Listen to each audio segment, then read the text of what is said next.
Alright, then I'm sending you the PowerPoint right now.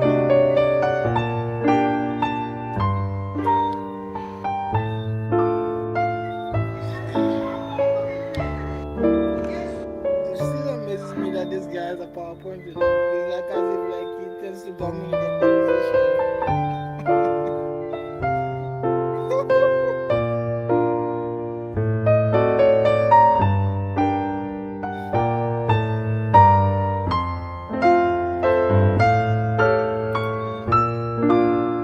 Yeah, I'll give you the background and stuff, why, what the attack looks like so far, and why they're attacking, and then we can talk about it. Oh, you're talking about the okay.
Mic check.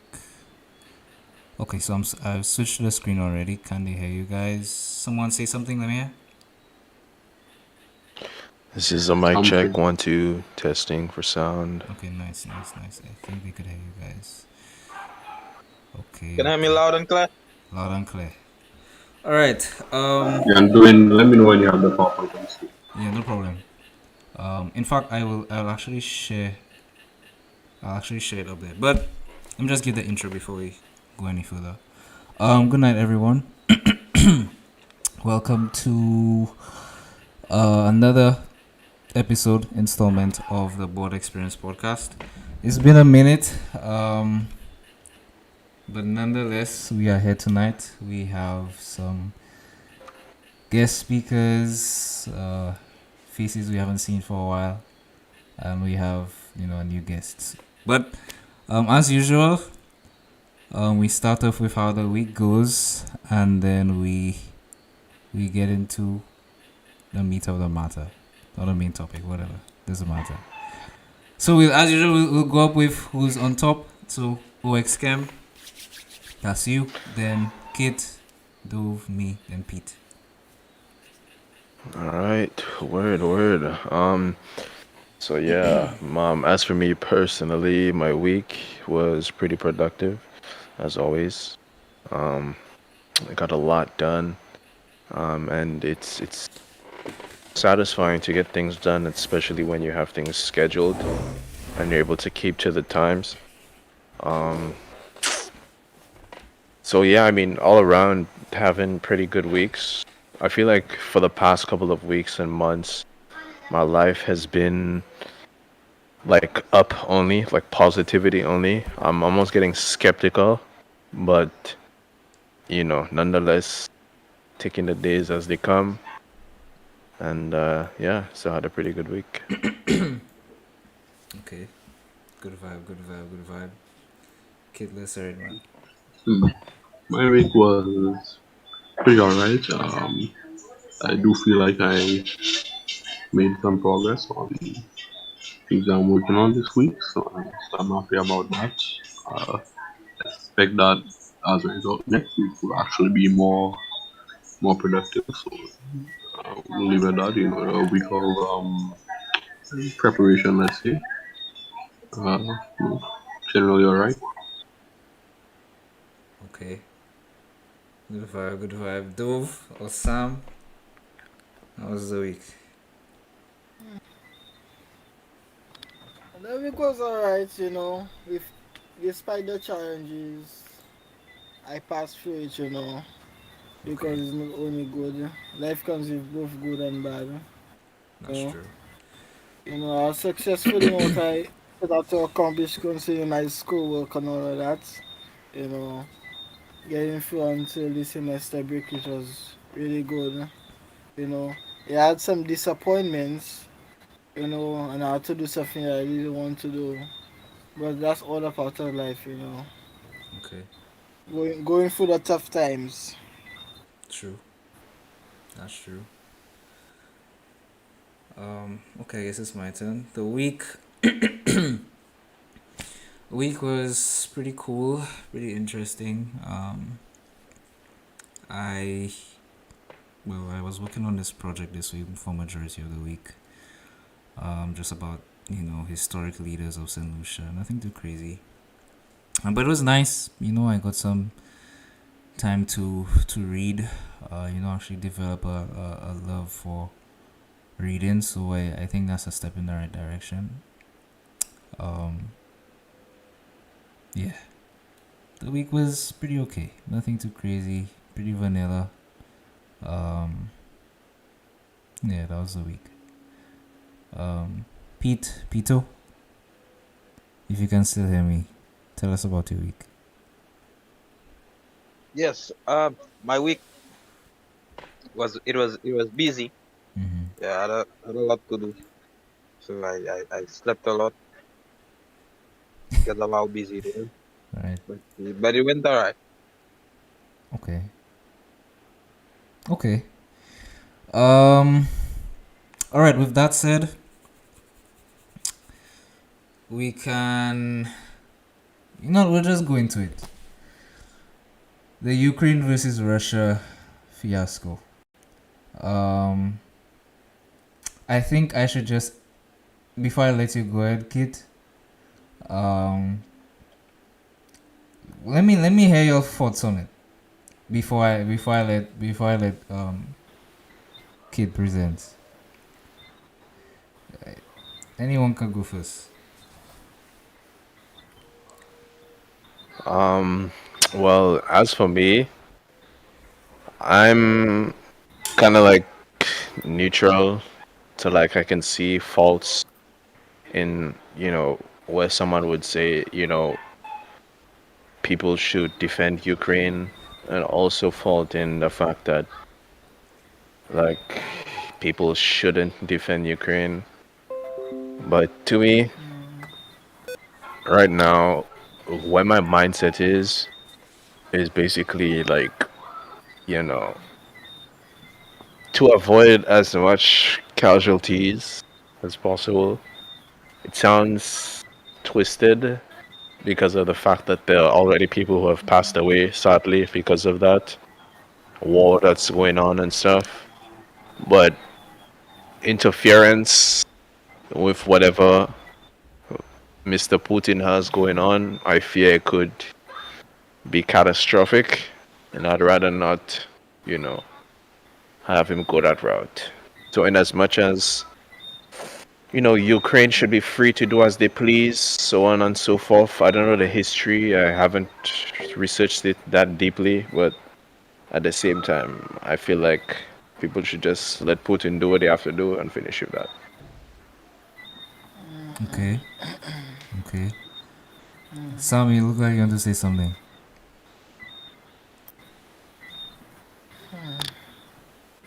Well, just thinking about what he said, you know. But What are your? my thoughts on the matter Mm-hmm. is that it's, it's a terrible thing, you know. As I was saying it before the podcast, it's not something that is new to Russia because of the ideology. The way of thinking is not something that's new to them. You know, it's not something that's new to the world. But you have to see how it plays out. But war and killing should never be the first option. Although it was not the first for Russia, I'm not saying that it's the first because they tried speaking on different other things. Mm-hmm. But Russia, in its ideology, like to dominate and have what they want. It's not a personal thing of Russia. It's something many places, many people in general have. But it's just a selfish mentality, and it has caused a lot of bloodshed thus far. You know, that's just a problem about it. Concerning the, I think Ukraine should people should help Ukraine. You know, but it will be very detrimental for them because Russia is very aggressive and very powerful. You know. But one person we know for sure that will help Ukraine is America because of their ideology of promoting democracy and liberty and freedom, which is very opposite to what Russia thinks. I won't say let's just see what's gonna happen, but let's hope for the best because it's going to become very bloody. These opposing views coming Yeah. together. Yeah. For sure. Before Glenn speaks or anyone else speaks, like the idea of the U.S. All the U.S. is doing right now is virtue signaling. Like honestly, if they want to talk about them standing up to bullies and fighting for freedom and democracy, do any of you? I'm pretty sure you guys remember, but you may have forgotten the amount of lives that have been taken for oil in other countries in the Middle East, the constant bombings and being in Iraq fighting over resources and bombing people and killing people. So, like, let's not forget the amount of damage that the US has done for their greed. Right? So, We'll have to yeah. come back to that topic because what you're saying has a lot of conspiracy in it, and what I'm saying about the U.S. ideology is not fiction and hearsay. It's actually written in No, what I'm saying their is not fiction either, jurisdiction. my friend. What I'm saying is not We'll fiction have to either, my come back friend. to what you're saying later on if we are permitted the time. Let the others speak because that will drag on. Let's the others speak. Yeah, Yeah. Yeah. Yeah. let's Let hear me. what Let me. Let Peter me was. let. Let's hear from Peter on doing if you want to. Okay. Um. Peter. Peter. I'll let Yeah, Peter go first. yeah. So what I'm thinking of saying to myself, well, I don't know if you guys have been keeping up with all what has been happening in Russia at the moment, but the latest reviews is that the Russian president Vladimir Putin is angry. Why? Because he thought that he would have already won the war by now. He Mm, thought that by now he would have taken Ukraine and that the war would be over. But what he has come to realize is that the Ukrainians are fighting back. And what is happening is that the longer the war drags on, Russia Russia would be on the losing side. Why? Because their artillery is depleting. They no longer have more weapons.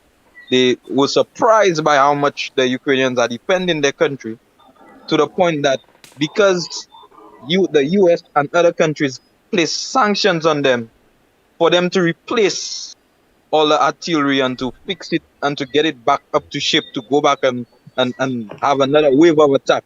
It would be too much for them to take on. So what would eventually happen is that Russia is losing right now, and the Ukrainians are proving difficult to deal with.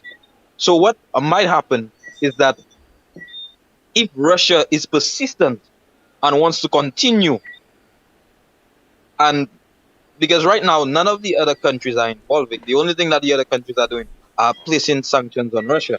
Now, placing sanctions on Russia will not put Russia immediately on its feet, but slowly but surely, Russia will begin to feel how much it is. Because I don't know if you guys have been listening to the news all around, where there are different people who from Russia but not part of the war, that other countries are taking everything away from them, freezing their accounts. The previous owner of the Chelsea Football Club in England, England froze all his accounts and sent him away from England. He's no longer the owner just because he's a Russian. So Russians, when Biden made the statement and he said that the Russians, it's not only Putin that will pay for the war that he has started, but the Russians will pay for it. It was a serious thing. It was to the point that once you're a Russian, you're considered someone who no one cares about, and you're supposed to get the harshest treatment just because you're a Russian and because of the war that has started. So what is happening right now is that Russia is fighting a war that right now it seems as if that they would lose. Now, Hmm. a president like the Ukraine president, nobody would think that this guy would run away from Ukraine and be like, but this guy actually said, you know what? I am going to fight with my country. No matter what, if I die, I die. So this guy took out his suit and this guy put military clothes on him and he went to fight with the soldiers. Now that is the true example of what a real leader is. Yeah. I just want to That's the most add to what solution Peterson take I said there, ever heard. That is Yeah. the I most just, solution take on this that I have heard So so you far. see the whole idea of because you are Russian, you this and you that. That's the same mentality Hitler had. Eh? Class systems and class no, identity. it's Yes, it different. is. It's No, it's different. not. No. I'll If you look at explain the it after you're basis, done. if you look at the basis of what Hitler was looking at things, and like Jews, all Jews take suffering, all Russians take suffering. It doesn't sound any different. No, no, no. It's very different. It's very different. The reason why it's different because of the viewpoint. Because View. when Hitler started his campaign, it first started out of disgust and then it evolved. But this is a good tactic because they're learning from history. Because this is not the first time Russia has done something like this. The first time this has happened. So they're taking a very smart tactic, a less bloody tactic than they used to do in the first world wars. Something that is very smart, and it puts Russia in a very critical position for them to rethink what they are doing. It's a smart move and it's nothing compared to Hitler. You need to understand what Hitler did. You need to take that back because people use that word I so mean, lightly and they don't understand what Hitler was. well, It's a very serious thing.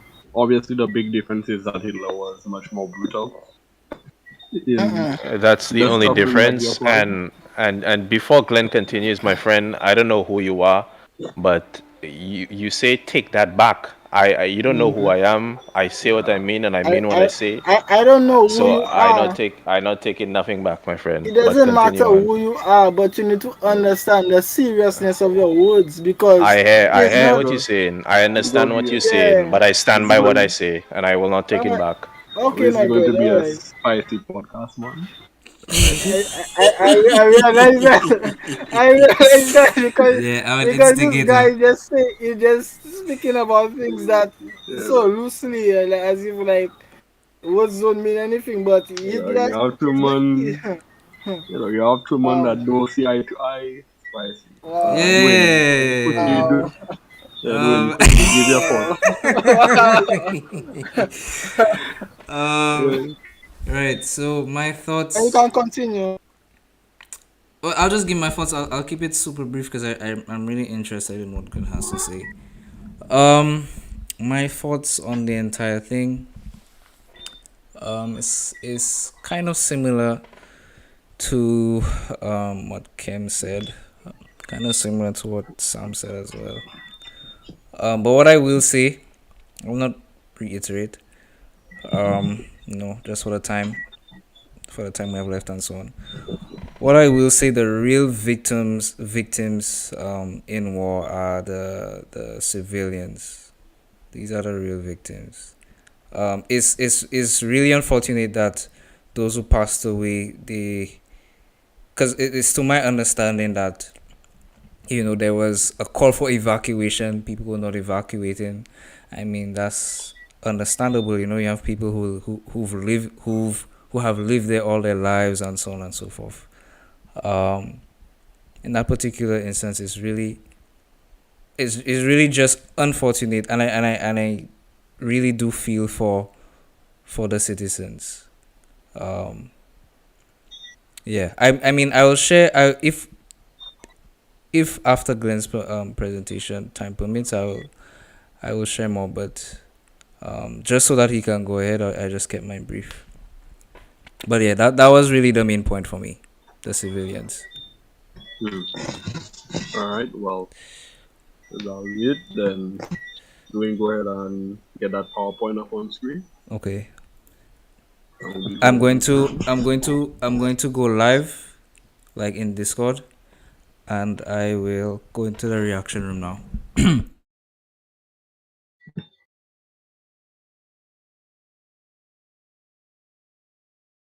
Yeah. So I see you have it up. All right. Cool. Okay.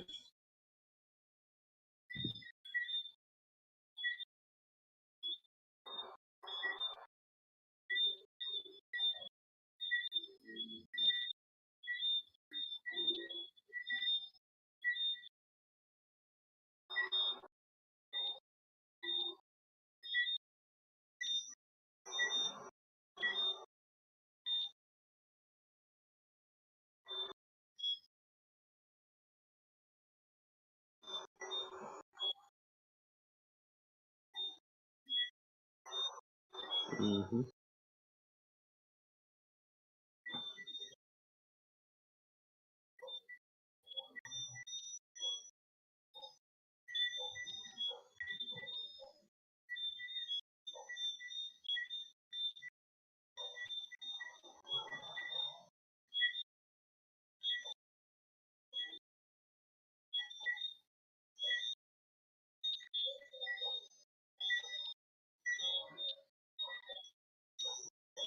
If I'm ready. All right. So Russia invades Ukraine. How and why? Next slide. Um, shortly before the attack, this is how Russia had laid out their troops. They lined them up in along the Russian border with Ukraine, along the Belarusian border with Ukraine, and in Crimea, which is that region down at the bottom there, that little island there, Crimea, which is territory that they previously invaded and annexed from Ukraine. So with this setup, they have Russia has Ukraine almost completely surrounded. Next slide. For the beginning of the attack, Russia launched missile strikes on many key Ukrainian installations, military sites, airports, and government buildings. And the troops crossed the border to begin the fighting in earnest. Next, next we have a video. You can play that video. unless it.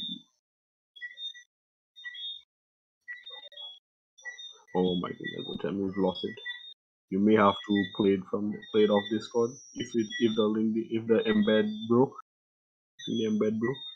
So you have to play it off the Discord. Press enter.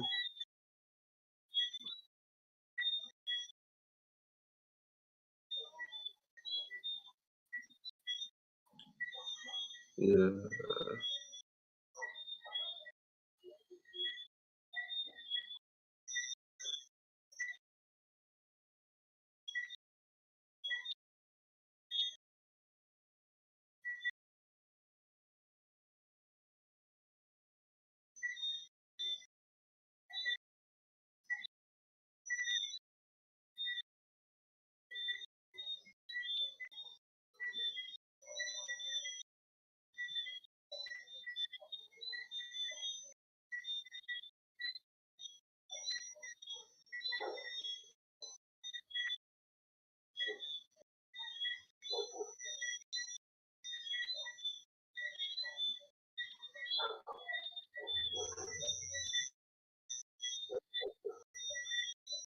We have this one. Yes, we have this. This is a short video. Yes, It will yes. just show. This video will show the progression of the invasion as of today.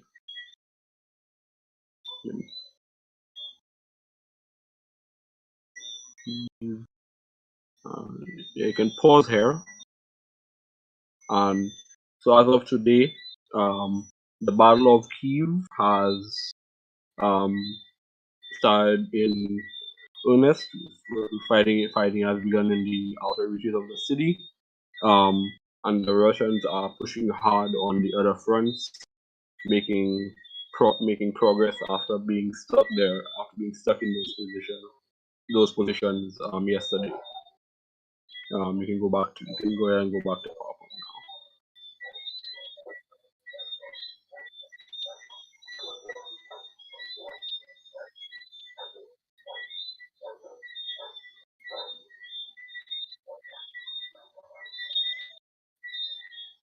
Yeah, next slide. So why why have they invaded Ukraine? On screen here, you can see the Russian borders as they were as the Soviet Union. For several centuries, Russia, Ukraine, and other neighboring countries in that region have existed as a single nation. We have been one country for a very long time. Next slide. You'll see right here. When the Soviet state collapsed, it created 15 new countries that were like I said, for a very long time united under Moscow, which is the capital of Russia. They were all ruled from Moscow. Basically, Russia has three angles that three things that inform the casus belli over Ukraine. There's history, economy, and security that encapsulate their motives. This is the historical basis, where Ukraine and Russia have been one country for a long time, along with all that other stuff in the region. And now I'll explain the security factor.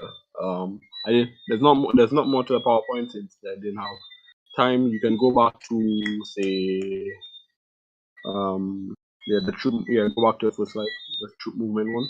No, yeah, this one. Yeah. Actually, no, go to the attack one. Go to the next one. There we go. Yes, leave it on that. So the security angle under the Soviet before I explain this, Russia consists of this thing called the North European Plain, the Great North European Plain. It's a massive flat expanse of land that is funnel shaped. Most of it is in Russia, and it funnels over towards some countries in Northern Europe. It's very thin at the end and very wide at the other end. It is extremely difficult to defend this territory in the wide part, as one would expect. As one would expect, there's a there's a lot of ground and it's flat, so you can move all over it. So any government that is sitting in Moscow has its for the security of the country. The top priority is to control as much of this territory as possible, so that you can funnel any attack from the west into a small and actually defensible area.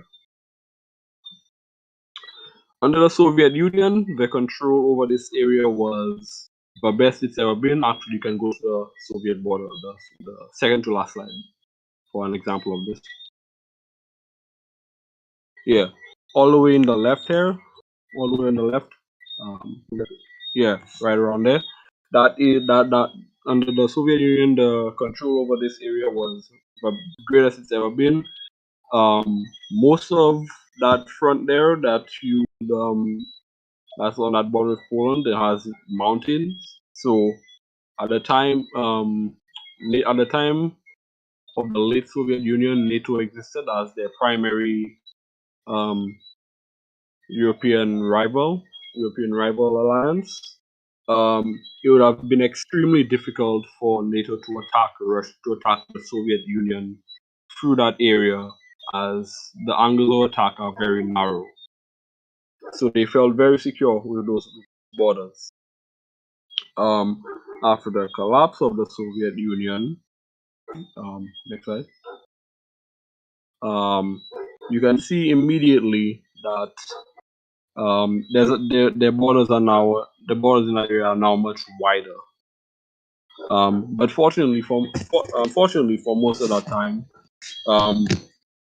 there were well, for one, Belarus, Kazakhstan, and a few others um, joined Russia in this smaller alliance that kept them together since from those old days, after the collapse of the Soviet Union.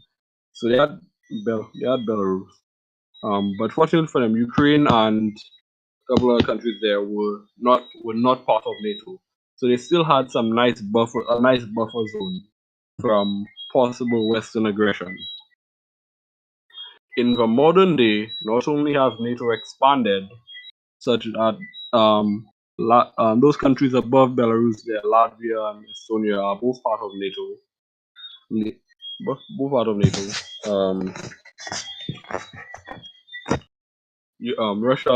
Russia is not what not Russia is a fraction of what the Soviet Union was power wise. It's just not. The population is of Russia is less than half of what the Soviet Union was. Big difference there. Basically, Ukraine was one of the last buffer states between Russia and NATO. And if you are in Russia and if you are ruling the ruler of Russia and you perceive NATO as a hostile alliance or one that will become hostile in the future, then this status quo of NATO continually expanding and getting closer and closer to this frankly very undesirable set of borders cannot be allowed to continue. So that's the security angle of invading Ukraine. If they take over Ukraine, they can get closer to those good old Soviet Union borders that are more easily defensible against encroachment of NATO. And also, like say, if Ukraine were to join NATO in the present day, um, Belarus be completely indefensible from a Western attack, as it would be surrounded on all sides by NATO signatories, and they would just absolutely slam jam it without Russia being able to do anything to help, because just fall too fast. Taking Ukraine obviously solves that issue. And and also there's also something else as well. I'll come back. I'll also revisit this point later. The final motivation is economic. And you guys may or may not know this, but Russia is basically a petro state, which is a country that runs on oil and natural gas. It runs on petrol. It is the only petrol state in Europe. It produces even more natural gas and oil than Saudi Arabia. And yeah, it the revenue from from this industry accounts for a ridiculous 80%, a ridiculous 80% of the Russian government's budget. It's it's absolutely essential for for the economy and the continued prosperity of the country to keep this sector alive and well. Um, when the Soviet Union collapsed, Russia had only one pipeline going over to the the rest of Europe, who who receives 40% of their total natural gas. 40% of Europe's natural gas is supplied by Russia alone, and Russia was sending it pretty much all of it through Ukraine, and the now independent Ukraine was tariffing them to the tune of billions of dollars, and so Russia got to work building alternative pipelines to go around Ukraine, one to the south, one to the north, all that stuff. Fine and dandy, right? Economical base secured. Not. Ukraine prospecting revealed Ukraine has massive, massive reserves of natural gas in the sea around offshore in the area around Crimea, and one over locked in shale rock over near those rebel territories that they have there, and one in the west of the country. Recent technological advances have allowed the extraction of natural gas from shale rock. So those have technically been unlocked for Ukraine as well.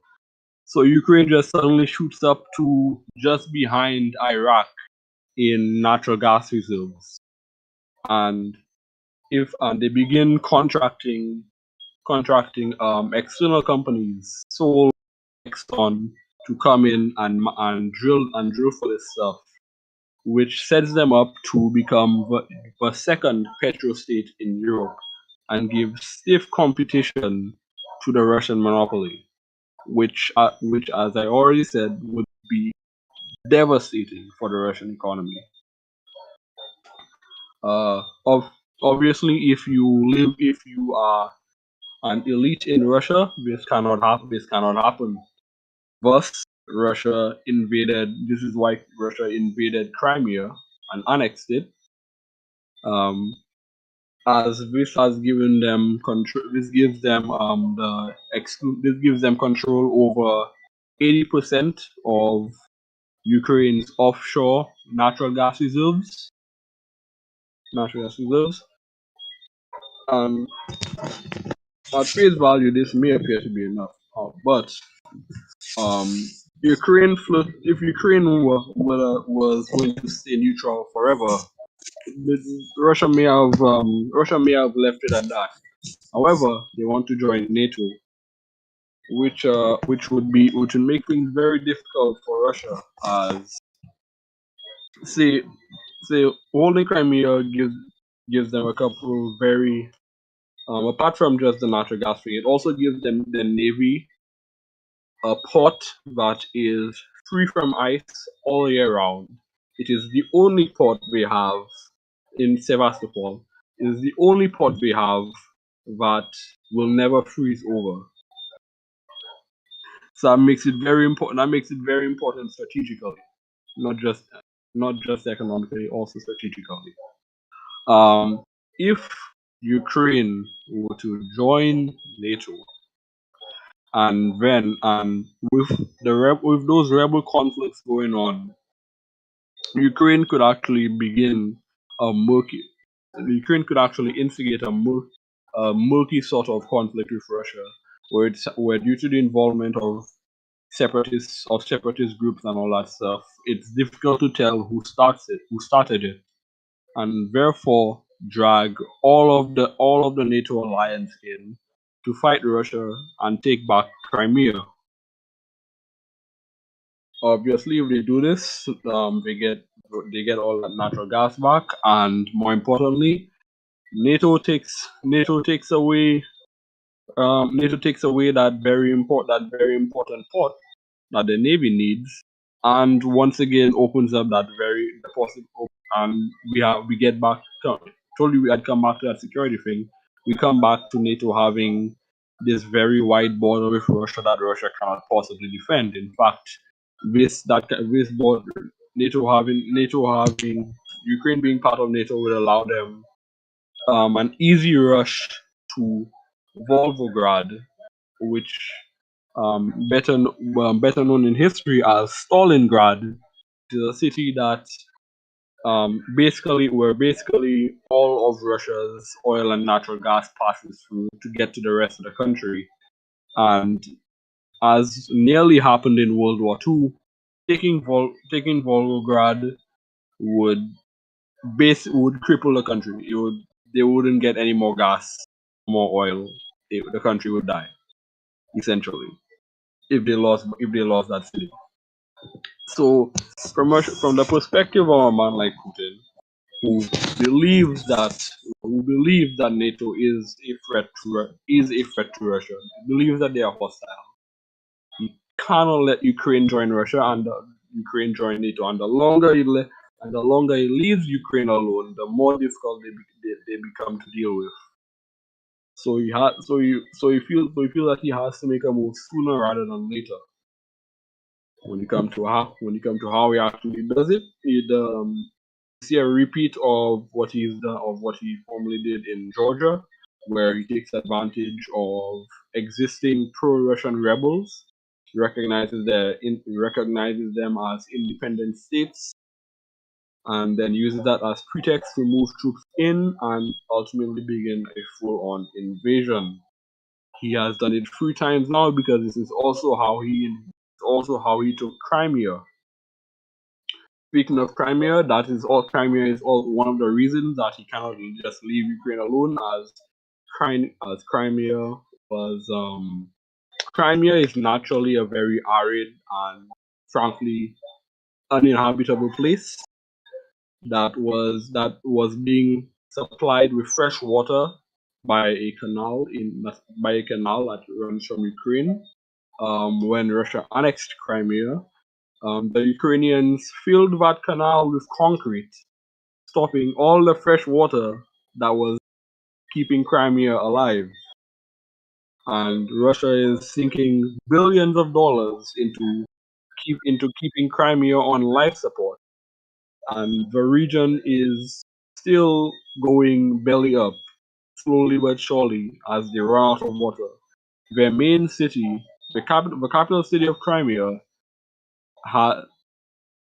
its reservoirs are at 7% capacity, and the city is rationing water. The region is dying. If Russia at least takes so much as takes the southern portion of Ukraine, we can open the canal and relieve the strain on Crimea, as they will have fresh water again. And yeah, the longer, yeah. So that's basically the rundown. There's historical basis. Ukraine and Russia have long been part of the same country. Like Putin, people gave him a lot of shit for it, but Putin was actually correct when he said that modern Ukraine was created by Russia. Like it is a consequence of the Soviet Union collapsing. For a very long time, these countries have just been the same. They have close shared history, shared culture, and all that stuff. Um, we can't, from Putin's perspective, since he believes NATO to be hostile towards Russia, he cannot let Ukraine join NATO. It's actually extremely beneficial if he takes it, and from an economic perspective, it will cost so much money if he does not take control of at least some of Ukraine very very soon. That's basically the background that you need to know why it's coming, why it's happening, and how it's happening. First of all, Glenn, I just want to give you a round of applause, my friend. Beautiful dog. Like, I was doing research and I was coming across these different points, but I was having trouble piecing it together. But my G, blessings, man, blessings. I really understand it. We check it. Yeah, Most man. definitely. I do have to give some credit to the YouTube channel Real Life Law, who also helped me understand it for you guys here tonight. And I have also, and these images are borrowed from his video for the sake of convenience. Anyone who tunes in, go ahead and check out Real Life Law on YouTube. That's Very what's good up. channel. Yeah, your presentation was very impressive. Yeah, thank you. All right.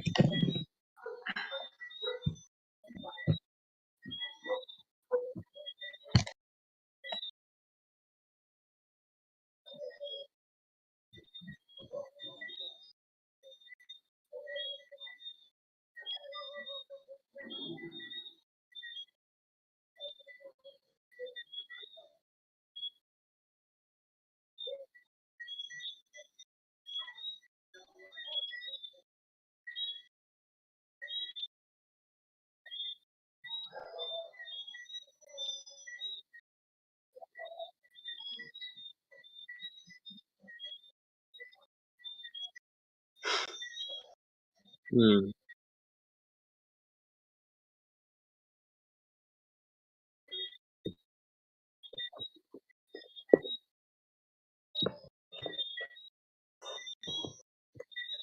Yeah, and when they were under the Soviet Union, part of their identity was being a massive global superpower. And you may not know this, but Russia is bleeding. Russia is also bleeding people right now. Um, their birth rate is lower than their mortality rate, and has been since the fall of the Soviet Union. The population continues to dwindle, and right now they have 25 million men of military service age, but they know that the number will continue to decrease. So again, the longer they wait, the worse it gets. They will have less and less population to leverage for military endeavors. It's because, especially since the pandemic worsened the issue, they're having even less births now, but people are still dying. So basically, regardless of that, NATO narrative, which is because that's a common thing I've been hearing, because Ukraine wants to join NATO. Russia basically doesn't like that, so they're attacking. You're basically saying it was only a matter of time, you know, before Yeah, before that from was going to yeah, happen. yeah. Under Putin, it's only a matter of time. Okay, It was only a matter of time. Well, that's I'm not even just crazy. like Putin physically, but anyone who there's economic reason, but anyone like similar to Putin as well. Even like like I said, it may have even just happened um without the Ukraine thinking of joining NATO. If like it's entirely possible that if Ukraine had remained neutral, that it still would have eventually happened, because like they at least need to like keep Crimea. You know, the region, like I said, the region is literally dying because the Ukrainians have cut off the fresh water. You mean in Crimea? Yeah, yeah, Okay. because like I said, the Crimea used to receive fresh water through a canal that runs through southern Ukraine, and Ukraine poured concrete in that canal, so there's no more fresh water. Wow. So at the very least, Russia would need to do something about that to at least to open up the canal. So like it's even without the NATO stuff, it probably would have eventually happened that they invade Ukraine at least to try and take the southern portion to free to open up that canal. All It's not after, yeah. yeah, go ahead. No, I just been ending that. It's not as simple as Russia doesn't want them to join NATO. Correct that it doesn't want them to join NATO, but there's a little more There's to much more. it. There's more to it. Yeah. So what I was coming and say that the more and more I think about that whole situation, really and truly, you know, for me personally, people should just let Russia and the Russian-Ukraine situation play out. Whoever, you know, if Ukraine ends up, taking over or defending themselves completely against Russia, good for them. If Russia takes over, then good for Russia. I feel like other countries should just stay out of it. But that's not how things work because, the way we understand, well, the way I at least understand politics and the way these things work is almost like a chessboard. It's just a bunch of power moves, people having leverage over other countries, and a bunch of stuff like that. When it comes down to the U.S., how the U.S. is saying, we stand up against bullies, and Canada, Mr. Trudeau, whatever that my name is, Dog, Trudeau basically, is basically, I can even closely compare Canada to being somewhat like China, but will not go that's there. But talking about defending the freedoms of the people and democracy and stand for Ukraine, and like to me, all that's showing me is virtue signaling. Eh? You're speaking about these things so casually, Yeah, you know. is But there a anyway, problem with that's your that? opinion. That's your opinion. It is if to me there is a problem, but that's your opinion. Okay, thanks for respecting my opinion, sir. Yeah, it's your opinion. Because what's happening there is I agree with the fact that there is power moves and all of that, but it's just the fact that the the casuality of it and the term you keep on saying virtue signaling because there is no virtue signaling in what they're saying. Because what they're saying is not. I don't get too philosophical about it. What they're saying is not. Hold on, eh? While we wait for Sam, Peter, you have anything to say or you good? Yeah. At the end of the presentation, you're speaking about how things would affect Russia if if the war stays on too long. And right now, Russia is losing 20, 20 million, 20 million, 20 billion, 20, 20 billion, yes, 20 billion US dollars a day just because of that. So imagine if Russia I mean is is like fighting against, Ukraine for 10 like days, hold on, hold they on. would have been Hold on. losing 200 US billion dollars. Now, already that is a lot of money So that, like hold on, dog. that Russia would I do not need be able to come back from that kind I of Well, do thing. need let to him. I do need to fix you up there, dog. Real quick. Was So that? like for what actually hold on, let me just preface this by have you heard of the US national debt? Do you know how much money Yeah, the yeah, US yeah, national debt is? yeah. They owing trillions of dollars to a lot of different countries. Yeah. But So like what I'm Russia saying is that the longer that the war drags out, the more each country has to lose. yeah, you made well, yeah, so the longer the time is on Ukraine side, the longer the war drags out, the worse it is for Russia. However, Yeah, I would like to correct your earlier statement where you insinuated that Putin is mad because the war did not end in 3 days and that they're losing the war because the war did not end in 3 days.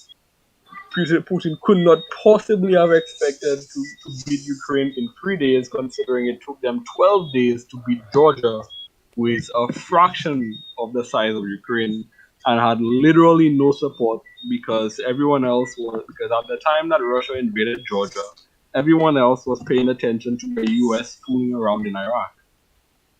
Hmm.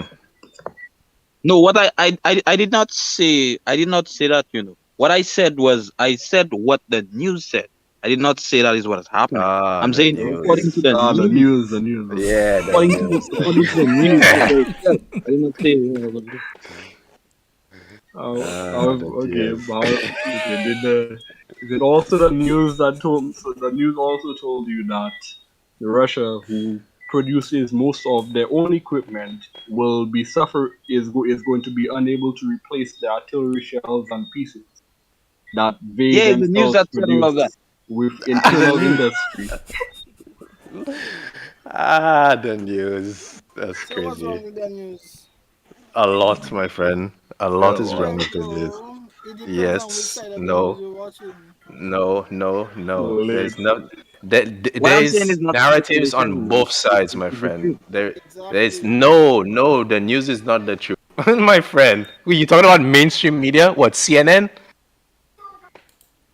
No, man, that was on Saint Lucia Times. Oh my goodness, my friend. No. No. No. No. oh Lord, Man, No. you No. most No. you No. you taking confusing. No, no, no, no. I'm so shocked. Like the only reason I can't put words in my mouth right now is because I can't believe there are still young men in this day and age that take information from the news, mainstream media, the narrative so machine, yeah, and then I'm right. hearing it depends on which side you on. It doesn't matter which side you on. There's propaganda on both sides. These No, days what you you have to saying argue there? I from think these you're days Hold on, confusing. hold on. you have to Let's slow it down. aggregate. Let's slow it down. Let's slow it down. Let's Yeah, slow let's it take it down. that. Let's Let's slow slow it it down. down. Let's Let's slow it take it easy. down. Let's take it We're easy. going Let's take it we're easy. taking one step at a time. Let's slow things down and let's do it in a rational way and not like in a playground. Let's slow things down, right? What do you mean when you say the propaganda of the news? That's the first thing I want to understand. I Kevin, are you going to collect your first No, now comment, I or can do you want speak, me to? right? Now there's a saying you can bring the horse to the water, but you can't make it drink. Now you asking me that question is not for you to understand my viewpoint, but to respond and to combat what I have to say. So No, I I refuse actually to want to explain my understand. point. You see that that's how things go astray because I actually saying it to understand where you're coming from, but you're inferring that is that I want to do. If you want to bring forward your point, if you want to bring forward any point in any serious conversation, you need to be very rational and you come out with what you're saying and make sure it's factual. So I'm allowing you to explain what you're saying because you did so many things in what you said there. You disrespected Saint Lucia and you disrespected the news on a whole. So I need you to come out clearly and defend what you are saying. If not refrain from statements you are not willing or able to defend. Thank you. Let me, bossman, before you continue, I will say this for the second time. Please stop making demands. Stop making demands of me, my No, boss. I'm not making demands. I'm very stating No, very no, clearly no, no, because no. throughout the entire You are conversation, saying, sir, that you will refrain, you will do this. First of all, I will I'm not do saying anything. And I'm not second of saying all, will. I'm asking you. this is the board experience podcast. This is not the Senate. You check it? This is not the Senate, my friend. So, No, no, no. Because what you saying there, first of all, y'all did something twice, and this is the second time you're doing it. The first time I let it slide. This is the second time you're disrespecting solutions. Because the first time y'all did it, one of y'all said that's a solution thing, and y'all did it again. Please don't do that. You know, No, because no, no, no, dude. no, no, it's a very serious thing because No, it's this not is that a second serious. fight is serious No, it's because this not. is an international thing, and I believe you're the solutions. So, Now, in yeah, let me allow me to are interject. you not? Wow. I say, All right. I say, when I said that what Peter said was the most solution take I've ever heard, because I indeed am a solution, and I have heard solutions give their thoughts on things, and they typically say, when they typically when a solution talks about something, they talk like that. And I've heard it a lot of times speaking to solutions. What do you mean by that? You said by that. What do you mean by that? What do you what are you trying to imply? What are you saying? What do you mean by that? It's a statement of fact. It's like that's a very it's like what he spoke, and I was like that's to me I was like I recognize that as a very solution way of understanding and of assessing the situation. Okay, so you're doing. Let's continue with a podcast. You're the leader of the discussion. Go ahead. Right. Um.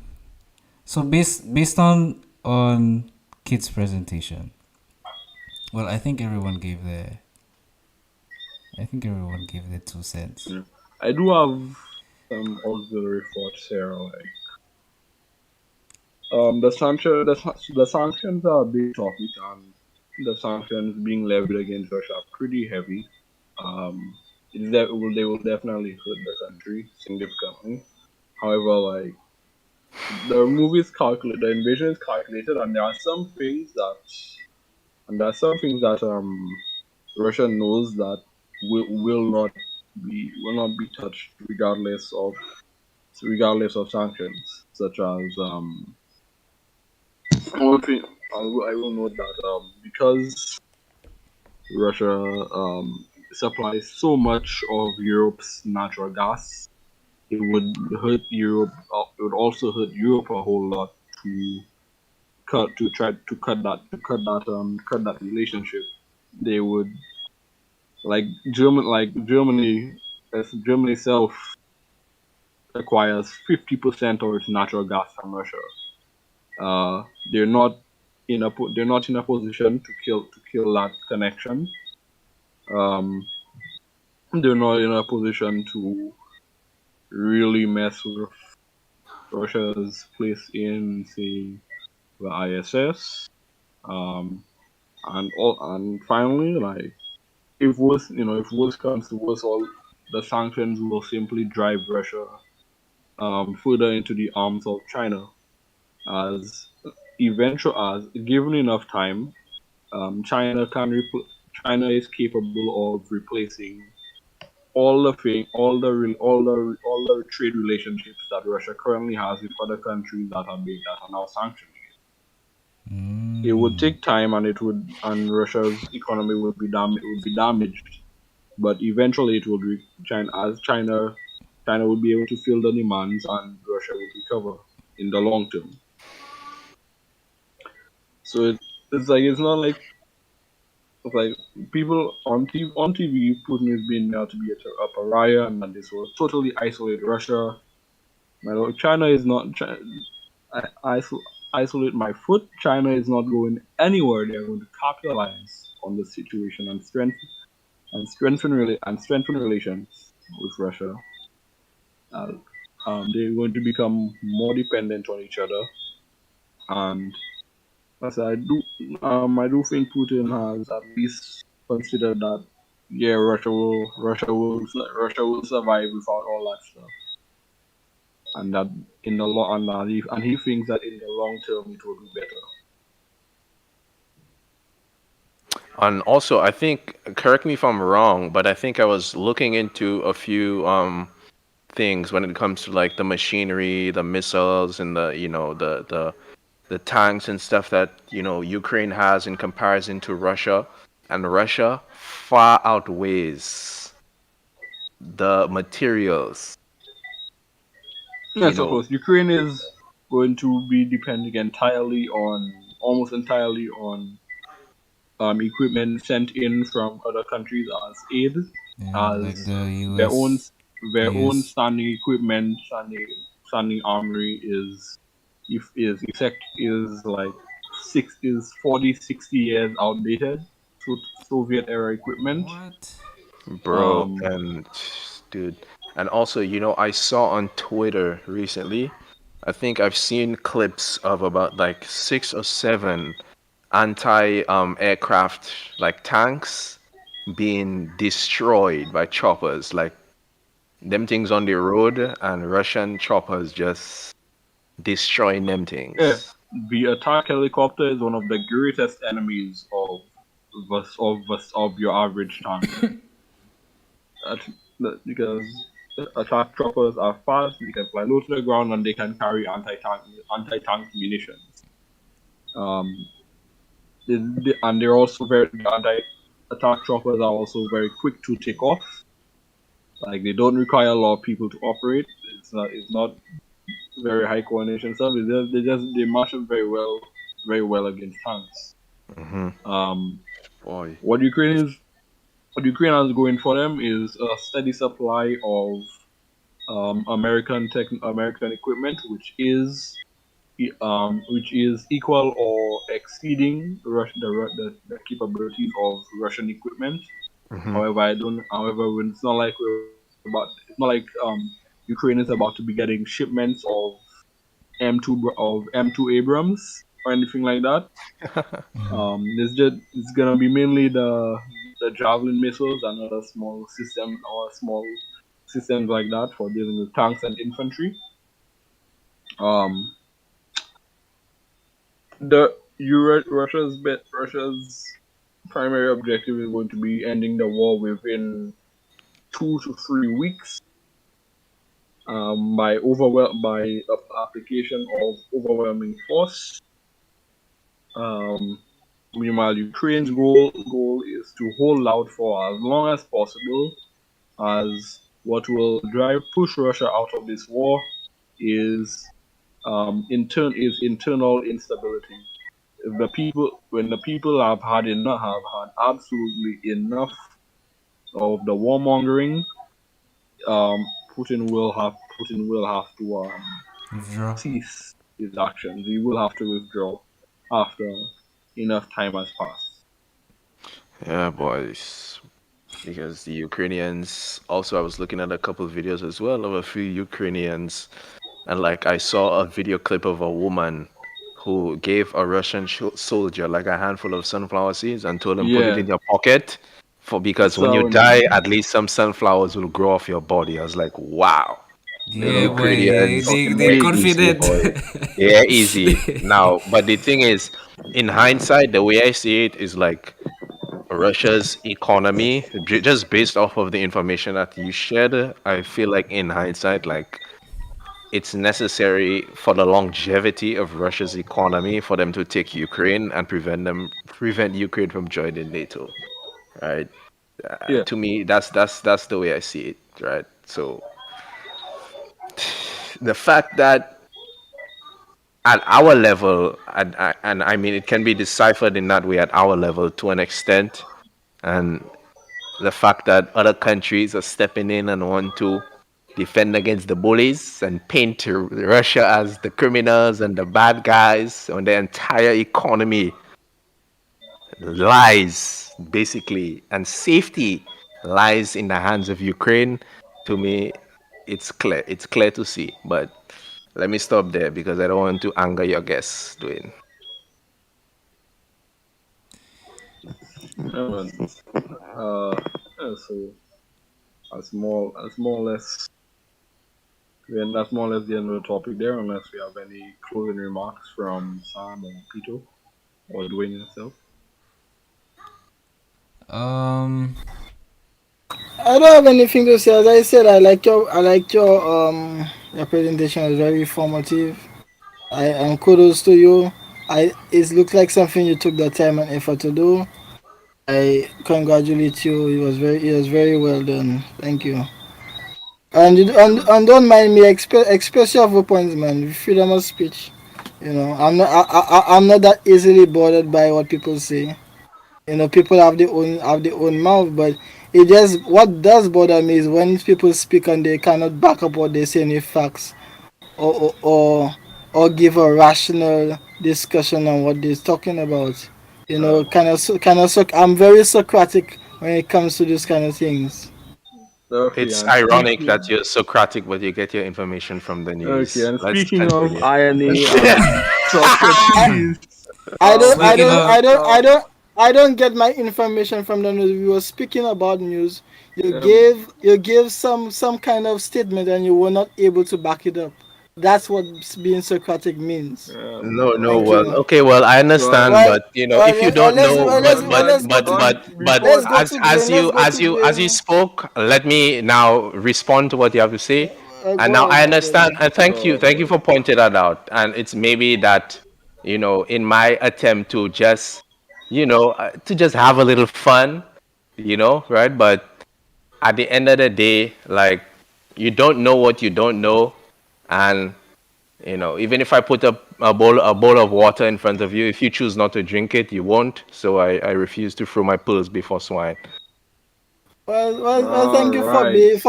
being like that. You can Yeah, continue no doing. problem. Okay, Continue well, doing. moving on moving to the on. next topic of the next topic of the night. We covered that in record time. I definitely thought we'd be here for 2 hours on that Same, subject, same, but same, same, same, same, same. um, But I there think we I go. do think I honestly think we will have to revisit it because it's a really large topic. But that's for There'll be more to talk about more to next talk week. about, right? But anyway, Uh, as you really said, it's yeah. time to move on to the next topic. Mm, And for our next topic, we have, if I remember correctly, the allegory of the cave. Allegory of the cave. Yes, allegory of the cave. Um, So, how about you go ahead and explain that for us, Edwin? well, I'm actually going to have. I will have Sam. I'll have Sam explain the allegory of the cave. Um, and then afterward we'll give our thoughts because I also want to explore different contexts the allegory of the cave can apply to. Oh, Okay. let me put the image on my.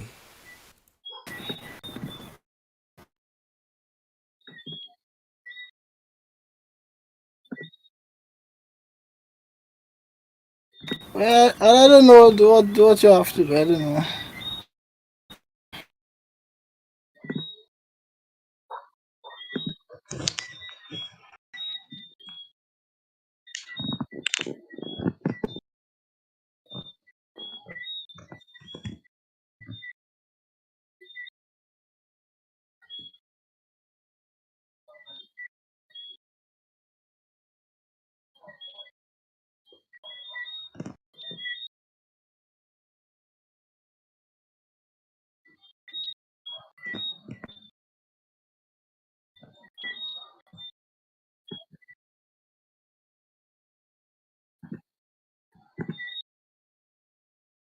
We got Yeah, I could see got it. Yes. it. Yeah, yeah.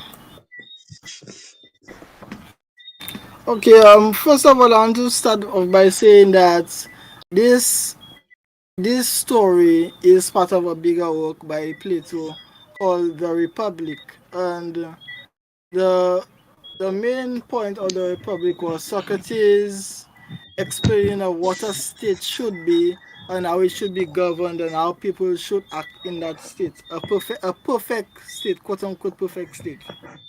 Now, in this story, Socrates posed a question to the person he was discussing with. What does it mean to be good? Be good. Does it mean to do what you know is to be good, or what other people have tell you to be good? So the story is that Socrates said there is a man in the cave, and he's there on others, and there's a fire, Now there's a fire behind them, but they're looking. Oh, you have the picture right there. The fire is behind them, but and people are passing, but they're only seeing the images on the wall, the shadows. Now this man, for some reason, Socrates doesn't see how, but he some way he wanders and he finds his way to the outside world. And now because he was in darkness so much, he could not really see as well, and but his eyes normally adjust like everyone when they go into from a dark place to a light place, and then he sees things as they truly are. Socrates says he sees as they truly are, and he wants to go back into the cave to tell those that are there, because they are bound. If you know, they are bound, they are chained, they are not free people, but he became loose, and he's telling them, um make an effort like I did to become unbound, and let's go to the upper world to see things as they truly are. But they did not believe in him because they were so accustomed to what they know. And and there are two endings to this story. There's the ending of the man continue going to the light and coming back to them, and basically keeping that revelative experience of his afresh, always going to the light and trying to tell those people to come out, but they're not listening. And there's the other ending of this man being discouraged by the essays of the others, and he giving up on the light but choosing to stay in the darkness. But the sad thing is, when he stayed in the darkness, he became blind because his eyes were not able to adjust anymore. So he cannot go back to the light, nor can he see things as he was seeing it before, but he's now blind. And because of what he used to tell him about the truth, about the light from above, they ostracize him and they don't want to associate with him anymore. So he's blind and he's ostracized and he's isolated. So what Socrates wanted to give in this story is that a man represents the philosopher, and he says that when a man comes to know the truth, he goes into the light. He comes to know the truth for himself. And when he comes to know the truth for himself, he goes back down, which is he goes back down to the ordinary man. The ordinary man is is influenced by his tradition, which represents the fire. Is influenced by tradition and the custom, and that's what he knows. So now the philosopher, according to Socrates, comes with this revelative thing, and he wants to enlighten them, but they are so accustomed with what they already know, they don't want to listen to him, so they reject what he's saying. And Socrates is saying this is the contrast there between knowing what you know to be true, which may be opposed to what others do. And he said the path of the philosopher is the first path of those people do not listen. He still goes back into the light and finds out more truth. But there becomes a problem when the philosopher reverts back, because he knows, but he cannot use it anymore, because it's as if like you know the truth but you cannot go back to ignorance.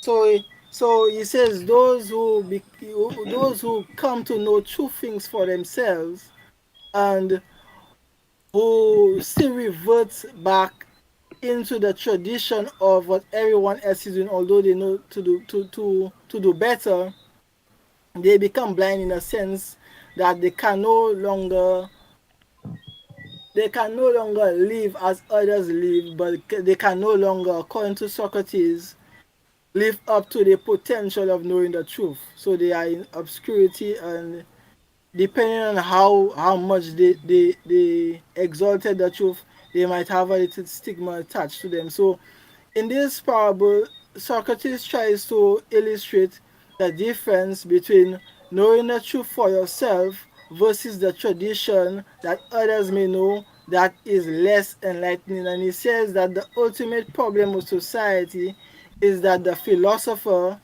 Nietzsche, Friedrich Nietzsche, I don't know if I know who is that, also wrote in his book that says it's in that says the future also that the problem and Twilight of the Gods also that the problem with the if culture, and it says throughout history with the prophets and the shaman, is that those who have known higher truths are always exiled and live in the desert and these kind of things, because what they know is to be higher, but they can no longer go back to the former life they lived. And Socrates was saying the in his parable, that's why society is at the degraded place it is right now, because no one wants to be a philosopher because they don't want to go through that kind of persecution, and no one wants to listen to the truth. But he says the perfect state is one that has philosophers and people who are willing to learn. So that's basically it in a sum. I hope I was clear.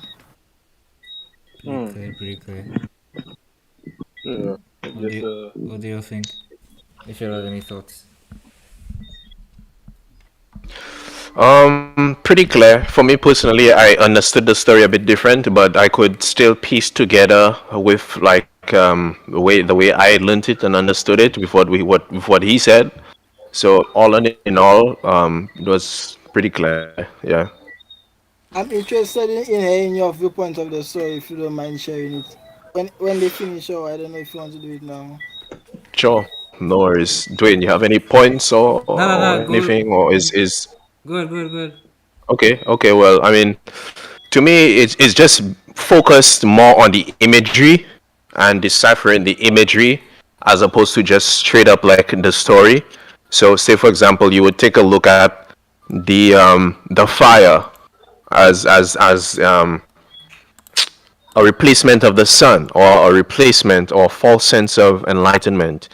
And if you look at the guys that are behind there, or the guys who were said to be holding these little rings and with the thing with the bird and what have you, essentially, for lack of a better term, pushing a narrative or falsely sharing what those individuals who are chained up behind the wall to know as the truth. So because those individuals behind the wall, they see the shadow of the vase, the shadow of the horse, the circle and the bird. That's all they know. All they know is that the reality is this is a real vase, this is a real horse, this is a real bird, and this is the extent to which they know. But if you look at the guys who are like, climbing out there, if you take a look at that, individuals who tend to step beyond or try to find truths or find pieces of information outside of what they are used to, or past the false sense of enlightenment. If you look at the guy where he's covering his hands, since he is not, as you say, the light getting adjusted to the light from the darkness. Someone's eye would need time to adjust.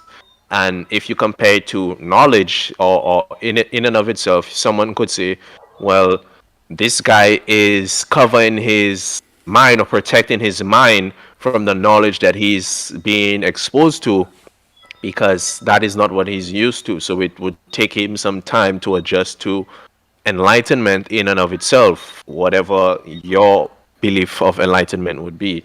And if you look at that guy at the top, where he's basically gone to the third level of mental complexity, where it's like, he can see things for what they truly are. And I was hearing an individual drive the point that a vast majority of why those philosophers or individuals who don't go back into the cave is, for one, if they have to describe to them what a bird really is, what a horse actually is, and what is actually going on behind the walls or behind the things that they cannot see, they wouldn't be able to understand it in the first place. So a lot of individuals tend to just stay where they are and to separate themselves from, that level of ignorance that they once were a part of. Why you get a lot of individuals, I don't know if you've ever heard individuals say, like, People, whenever I talk, people don't really understand me, or it's like I say things and people think I'm crazy. It's kind of one of those things where it's like once you are truly enlightened, it's like people who are not of the same level of mental complexity will have a hard time understanding what you have to say, so they end up just being isolated, whether it be physically living in the mountains or mentally feeling like you're alone, regardless if you're around other human beings. Yeah. So, and another thing, another way to help that helped me understand it is like think of like a car, right? The first level of mental complexity is like you are in the back seat of a car and someone is driving you around, or someone is driving the narrative. You have no control of the car, you have no control of the destination. The second level of mental complexity, where you're close to getting out of the cave or being exposed to enlightenment, you are now in control of the car, but you are not able to change your destination, right? But the third level is where you are in control of the car, but you're also able to control the destination freely at will. Mm. What you say is very true, you know, because what you're saying is actually very close to Socrates' description of the dark side of society, you know, Yeah. of how the manipulative nature of tradition and culture, and then what you said is very close to what he said about the dark side of tradition, and how the philosopher maybe in his opinion is so adverse to going back into the cave because of the fear he knows. But he said that the true philosopher want to go back, but he does not scorn the one that does not want to suffer persecution and be alone, there's that kind of Hmm. conflict, the Yeah. dark side of society, as I said. And Mm. I don't know if you guys have heard, but I think that I correct me if I'm wrong, but there's a quote I read a lot in like motivation, like those motivational quote Instagrams and stuff like that, where they would say, the more a person knows, the lonelier he becomes. I am of strong belief that that is like built off of the allegory of the cave narrative. Mm. Yeah, that and what I was saying Nietzsche was speaking about, because it's actually quoted from Nietzsche, Right, because yeah. yeah, from Friedrich Nietzsche. Nietzsche. Yeah, Nietzsche. Friedrich Nietzsche. Yeah, because he says that a problem that and then he says that the problem society is facing right now is that there are no more prophets and no more shaman, not in a spiritual religious sense, but in the sense that there aren't enough people who want to do that who want to take that hurtful route of being in the wilderness and being in the mountain of solitude to find the truth. But everyone wants to go according to the tradition. Uh, as you say, no one wants to come into the light and see the sun. It's too Mhm. painful. It's too No. painful. Okay. Okay. Mm. So you say like no one is asking questions. No one is challenging tradition. It, it's not no one is challenging or asking questions, but no one wants to live that kind of Oh, life. leave that kind of. Sorry. Okay. Yeah, no one wants to live that kind of sacrificial life, because to live that Okay. life, according to Nietzsche and according to Socrates, is a very sacrificial life. Because when you get, it's basically this, right? You know that if you, it's basically like heartbreak. You bring with this girl, she cheats, right? You break out a relationship. It might be so difficult for you to be in stay in that, let's say it's a marriage. It might be so difficult for you to stay in that marriage. But let's say you're in a church, right? Let's say you're religious. It might, she's cheating, y'all don't talk anymore. Y'all keep on the front on the outside. But you know the truth that it is not true. So now you may face this conflict. It happens all the time in different ways. This conflict of you knowing the truth, and for yourself, worth to be divorced, but there is this tradition of the country maybe you're living in, or your religious tradition preventing you from divorcing her. So which ideal do you live up to? The ideal of the truth that you have found out, or the ideal of the tradition of your church and of your state? You know, so Mm. many persons do not want to come out of Mm-hmm. these traditional ideals and to face the truth and to search for truth, you know, and to search for truth for themselves. That's what Nietzsche is driving for, and that experience, as Ken said, is very lonely, and many persons do not want to take that route, you know.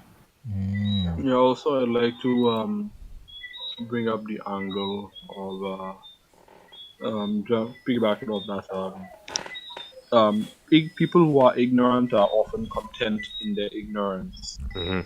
as a result, specifically as a result of their ignorance. If you have no conception of anything greater, then you have no problem saying where you are because you do not know that there could be something beyond. You know, you don't.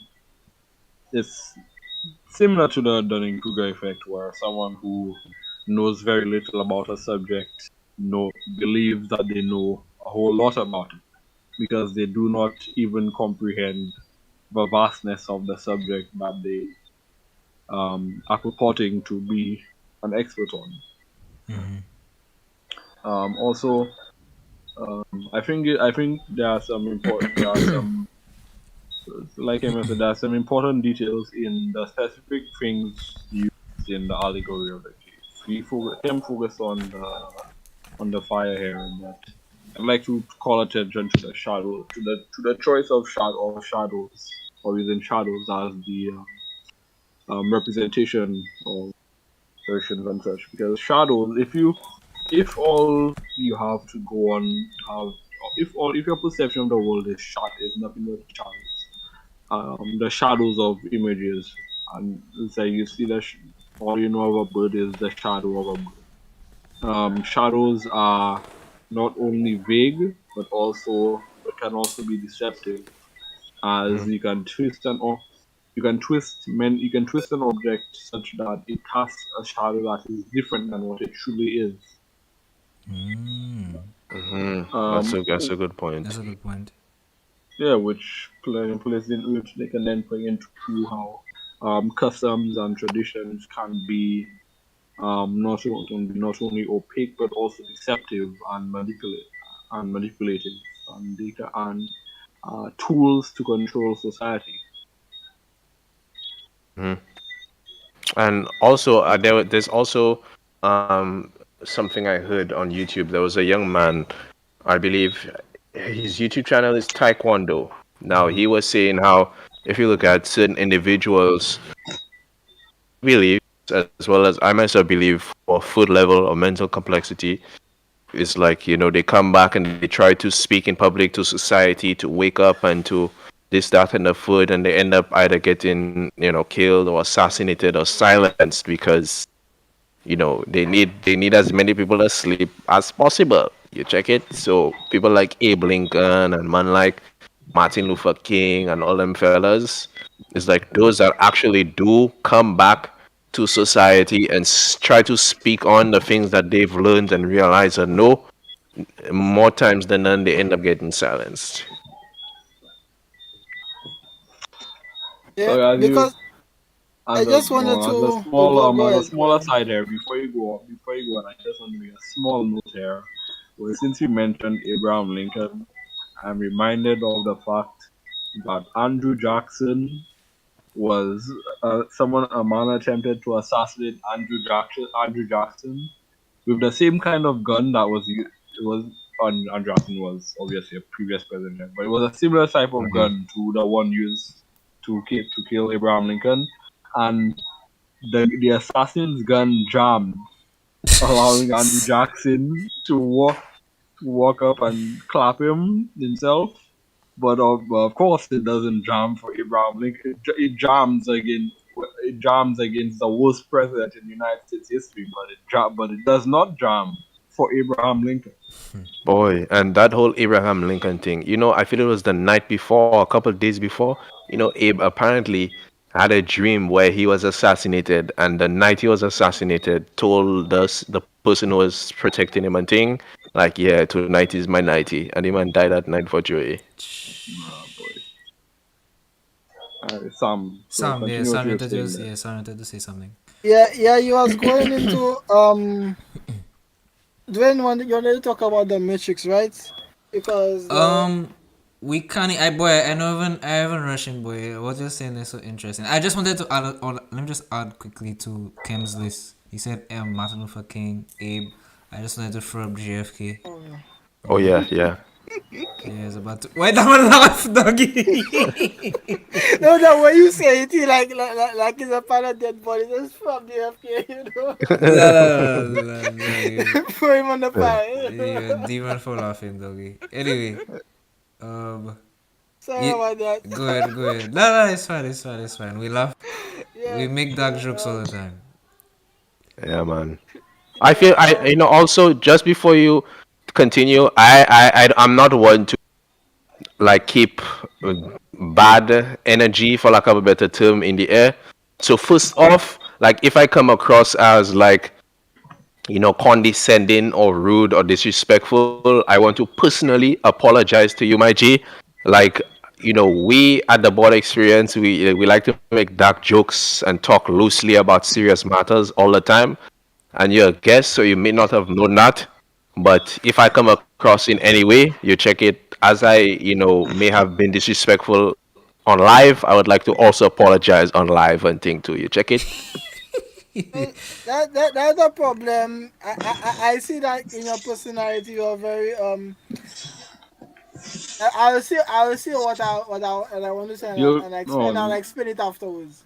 I see in your personality you're a very disagreeable person. Now when I mean Mm-hmm. disagreeable, I don't mean like in a bad sense, but they have personality traits, they have agreeableness, people who are very submissive and very passionate about things. And there are people who are very then there are disagreeable people who are low in agreeableness, who are very basically they don't back down. Now what you Yep. yeah, what being you're trying to say is Camille is a man who goes his own way. Yeah. yeah, yeah, and being disagreeable is a good trait for leadership and achievement, but it has to be controlled.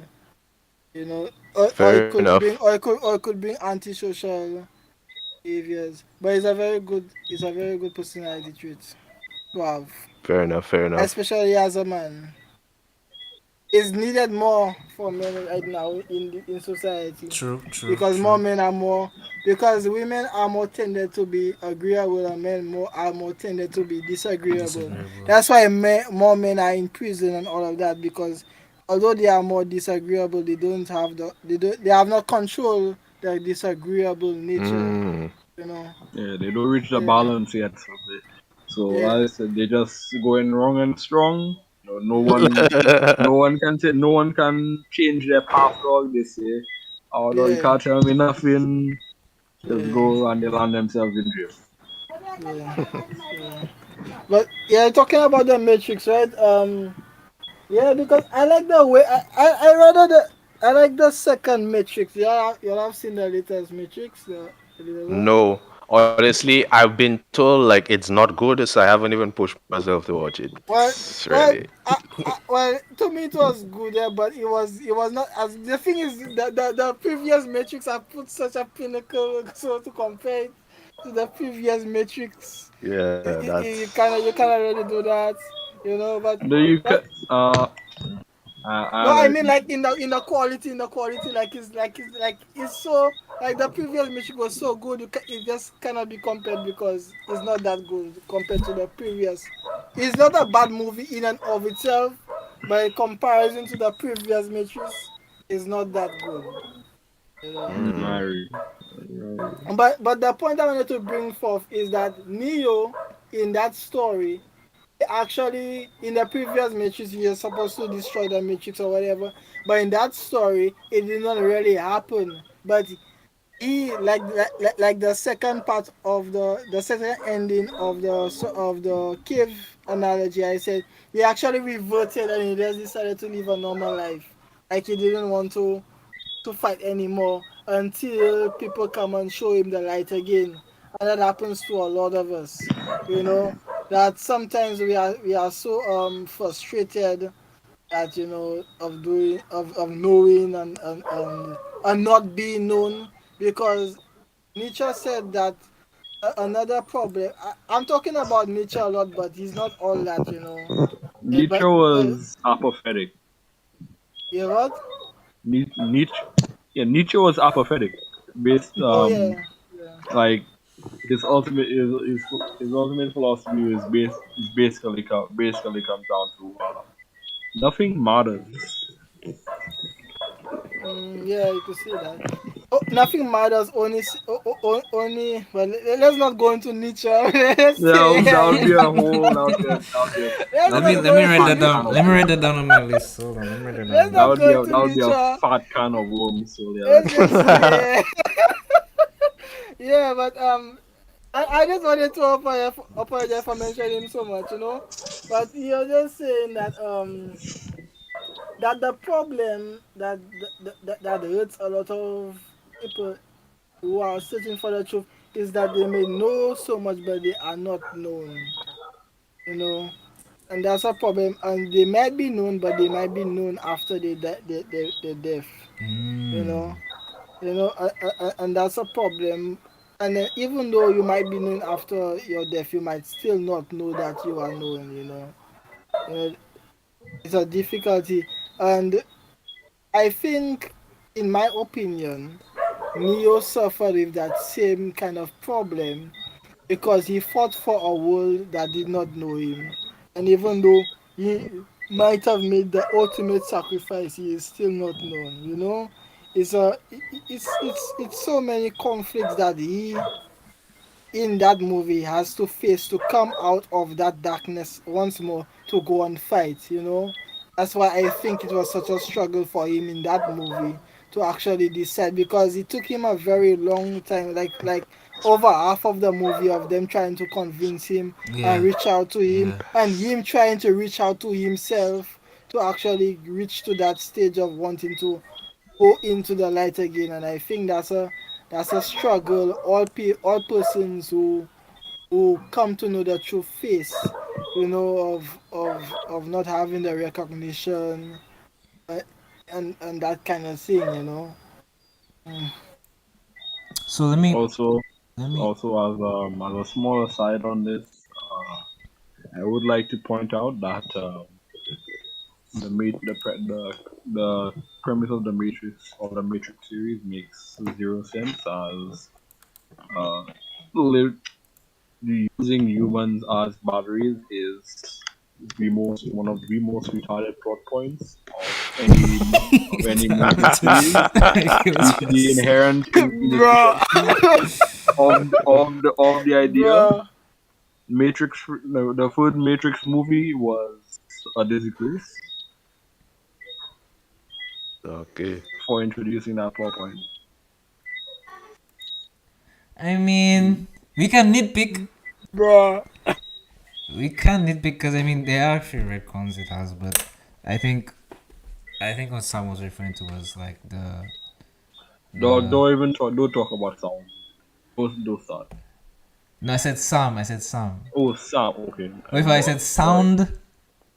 I swear I heard Star Wars Oh, there. wow, wow, wow, wow, Oh, wow. I'll have to go for another. But yeah.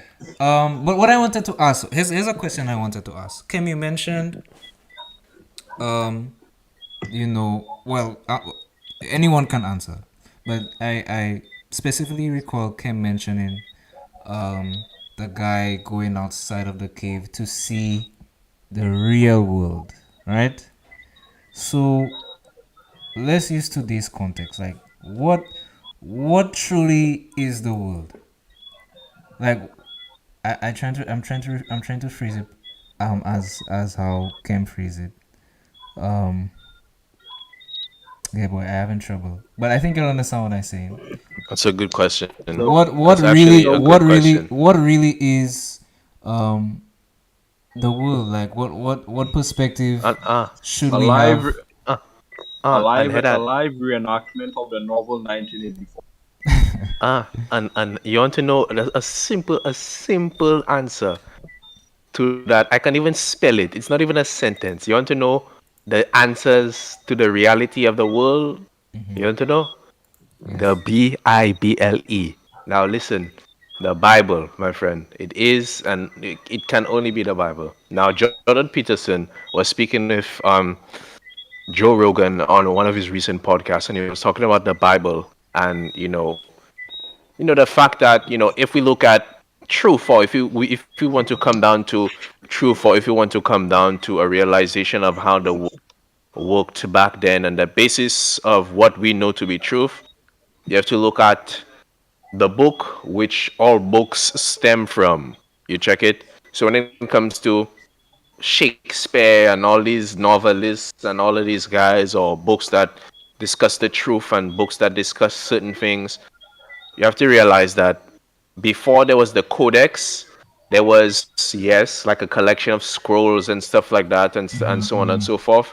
But in more ways than one, the Bible was the first book, and all other books stem from that one book in and of itself. So when it comes to truth or understanding how the world was in millennia ago, and how things worked and how societies were kept together on the basis of, like, that first book, you check it, it makes the Bible more true than true itself. And in his words, it becomes and it is the precondition of the manifestation of truth itself, which makes it more true than actual truth that we can perceive to be true.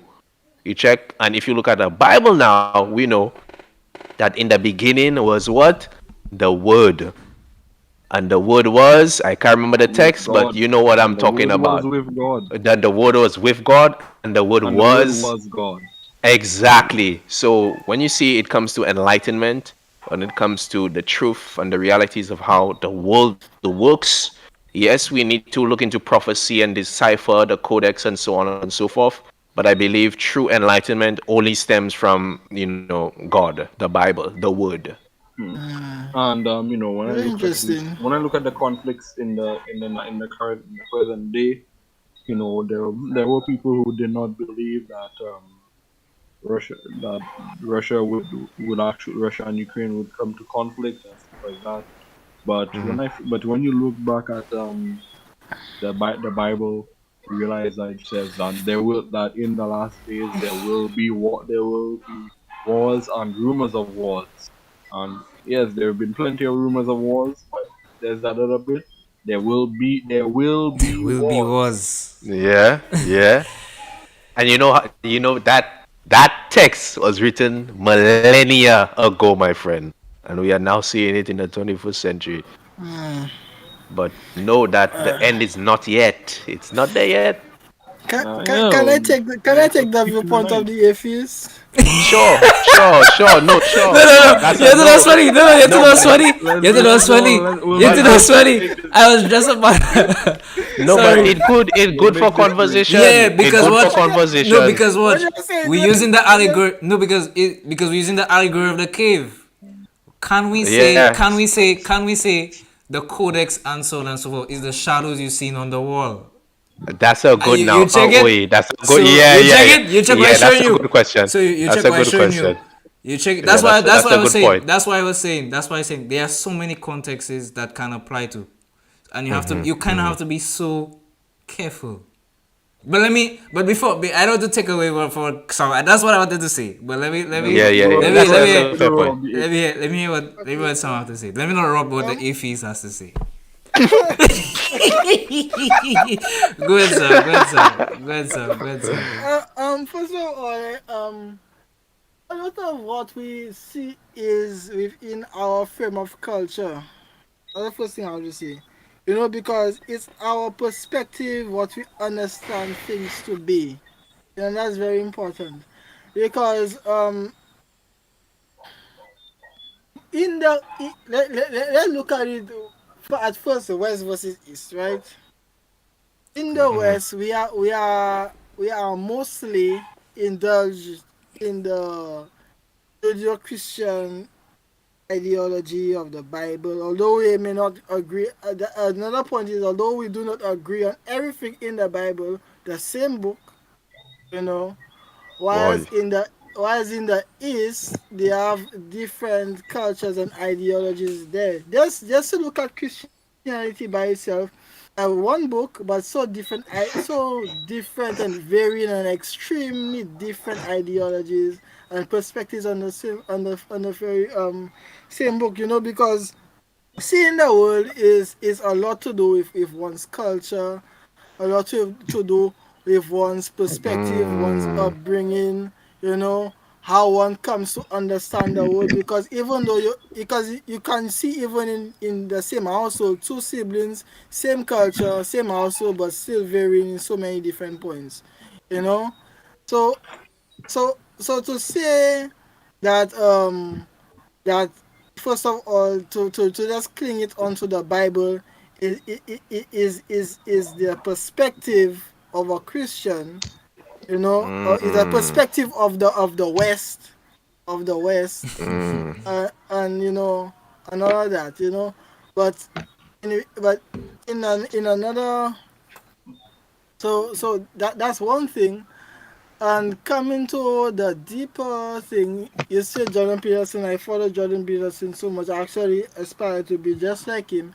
Even he, even he admits that the Bible, in his perspective, is is um is not entirely original. Me, when I mean entirely, it's not that it was taken from other books, but there's so many books in similarity to it, and around the same time, written around the same Time frame and era and time thing, yeah. time and error and thing, you know, and all that too. So one's view of the world is all about perspective, and that's what the shadows is. As I said, the fire is society, the fire is culture, the fire is tradition, the fire is upbringing. But when one come out of the cave, one opens itself, you know. Let's look at the life of Plato, because Plato wrote that book, but it's not Socrates. So is very biographical. I mean that it's a lot of him. It's somewhat Socrates, but in my opinion, in my personal opinion, I believe it's a lot more of him, because Socrates is not the one that write it.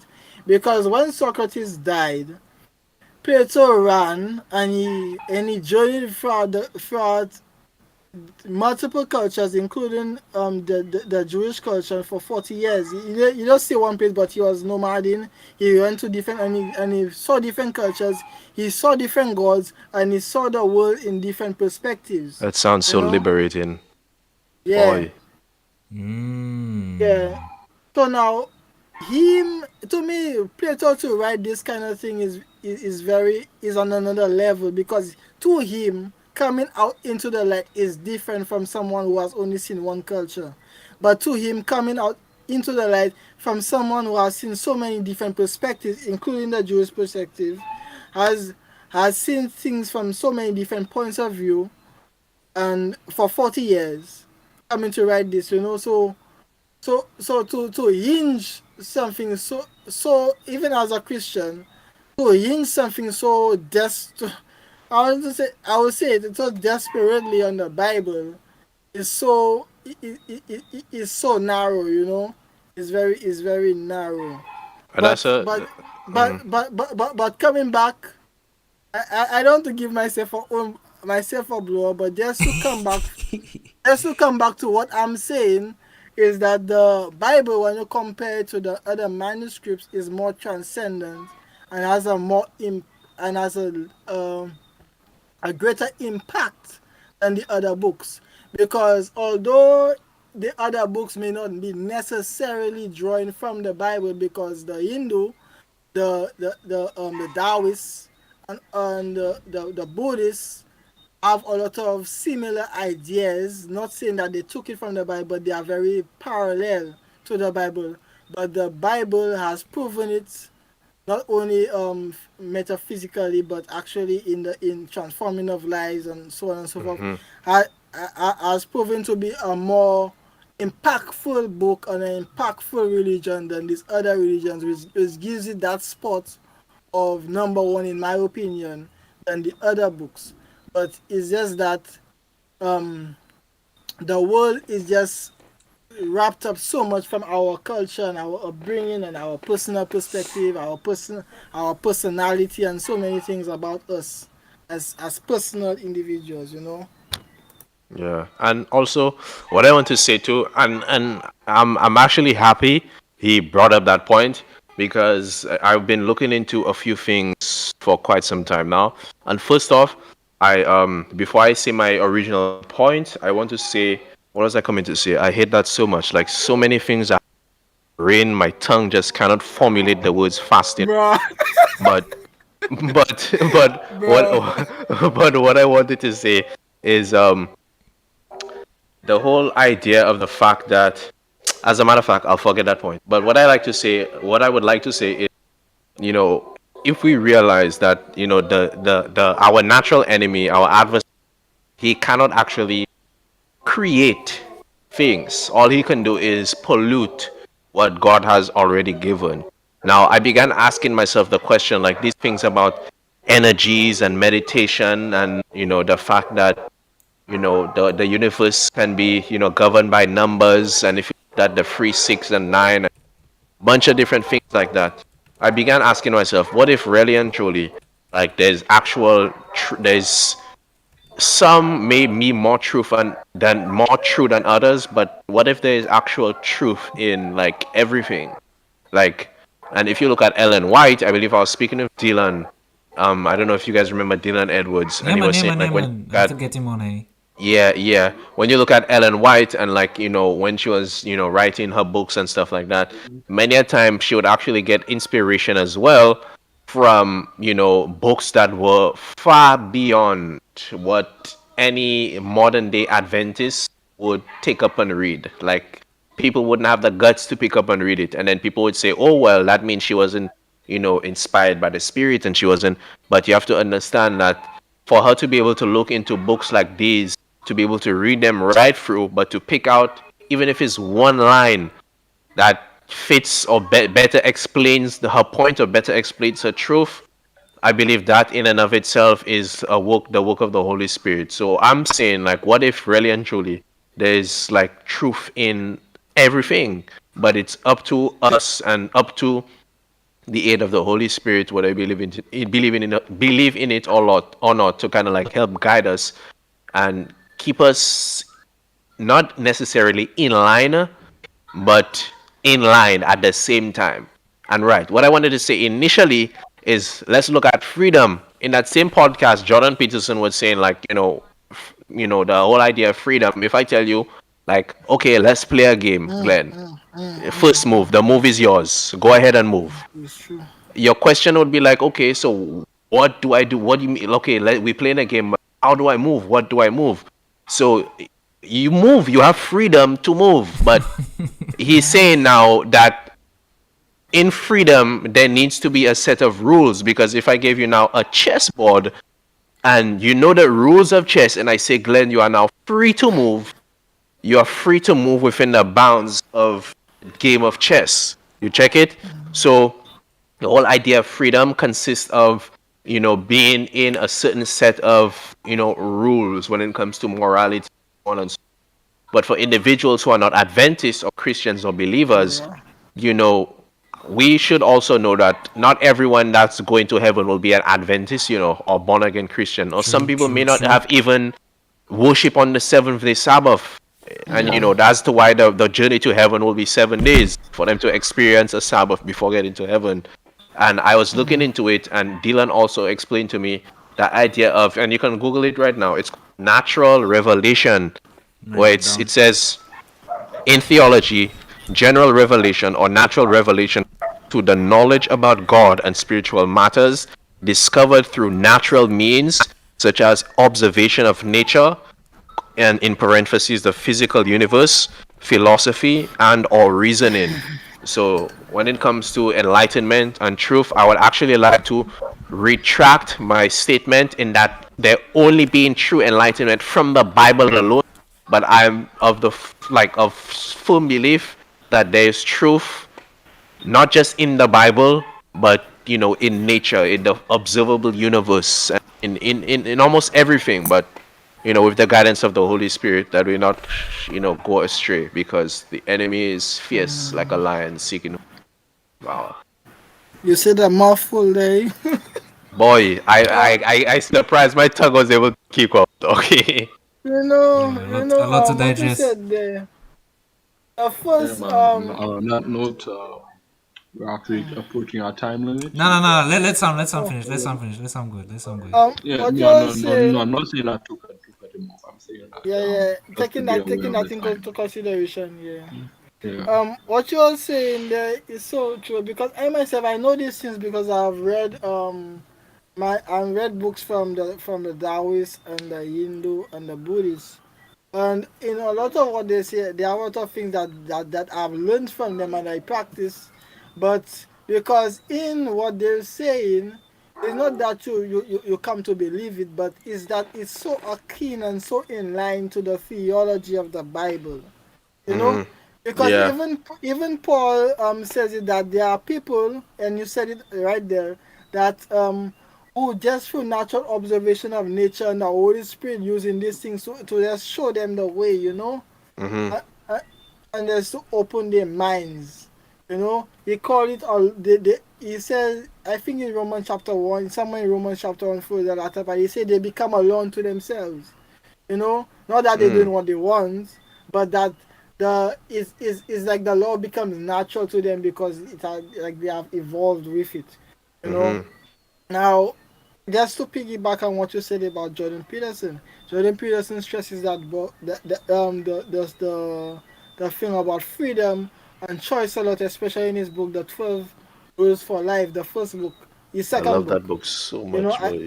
I just finished it about a week ago, and he stresses that point about how life, yes, is made up of rules, and rules is what makes freedom happen. Because even who said it? Um, John Locke. He says that society, although he took it to a extreme perspective, putting scriptures or Bible scripture, all kind of nonsense to try to back up his theory. In my perspective, in my view, that but basically what you're saying is that society if our rules would be anarchy because you have a plot of land, it's yours, but I want it. What is preventing me from coming and killing you for it, raping your wives, and having your children as my slave? See?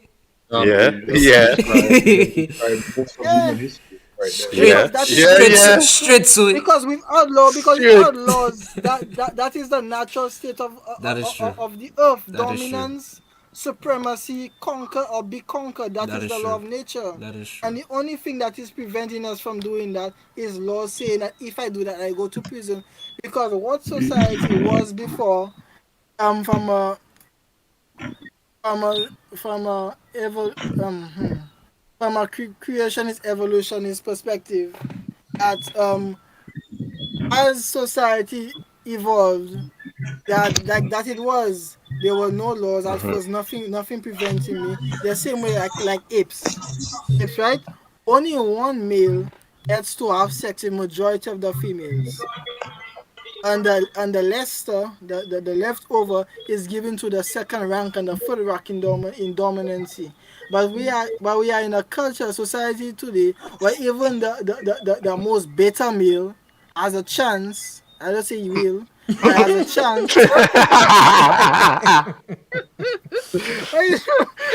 But Ah, yes. Well, he has some chance of getting a beautiful woman, even whether the it be most through. beta of males Yeah. have Yeah, a shot. yeah, most beta males, whether it be through free will or it be through prostitution or some way, he has some way of getting of having sex, But I wish I was in, on my in ba- phone right now but, to send me that. but but in bygone eras that was not possible because if you think you have sex with any female, we beat you down to the ground. You're beneath us. Yeah. Yeah, you're not getting any chance. But it's only the laws of society that has given us so much liberty and so much freedom to do these kind of things. And coming back to perspective, we may see you may see it that way, but in other countries where there's still a caste system, like in India, where there are people where they cannot they cannot reach a caste on top of them because they are born in a class and that's where they will die, and all these other different ideologies and sociological structures that that these states may have give them that perspective of that is life, and that and to us that is not freedom because these rules are too strict. And that's where we come to the two different political, well, it's free, but the two different main political perspective of the conservative and the liberal are now most prominent leftist perspectives of how how strict rules should be, how liberal should be.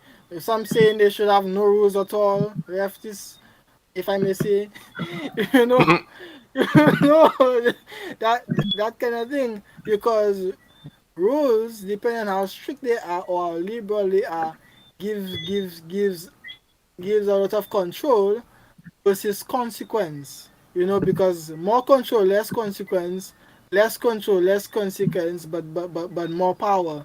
You know, so is this spectrum, and is all about our perspective, the culture we live in, the tradition, how we see things as a person. You know. Mhm. Yeah, man. Yeah, man. Mm. And for anyone who's listening and is doubting, that's just something that just came into mind.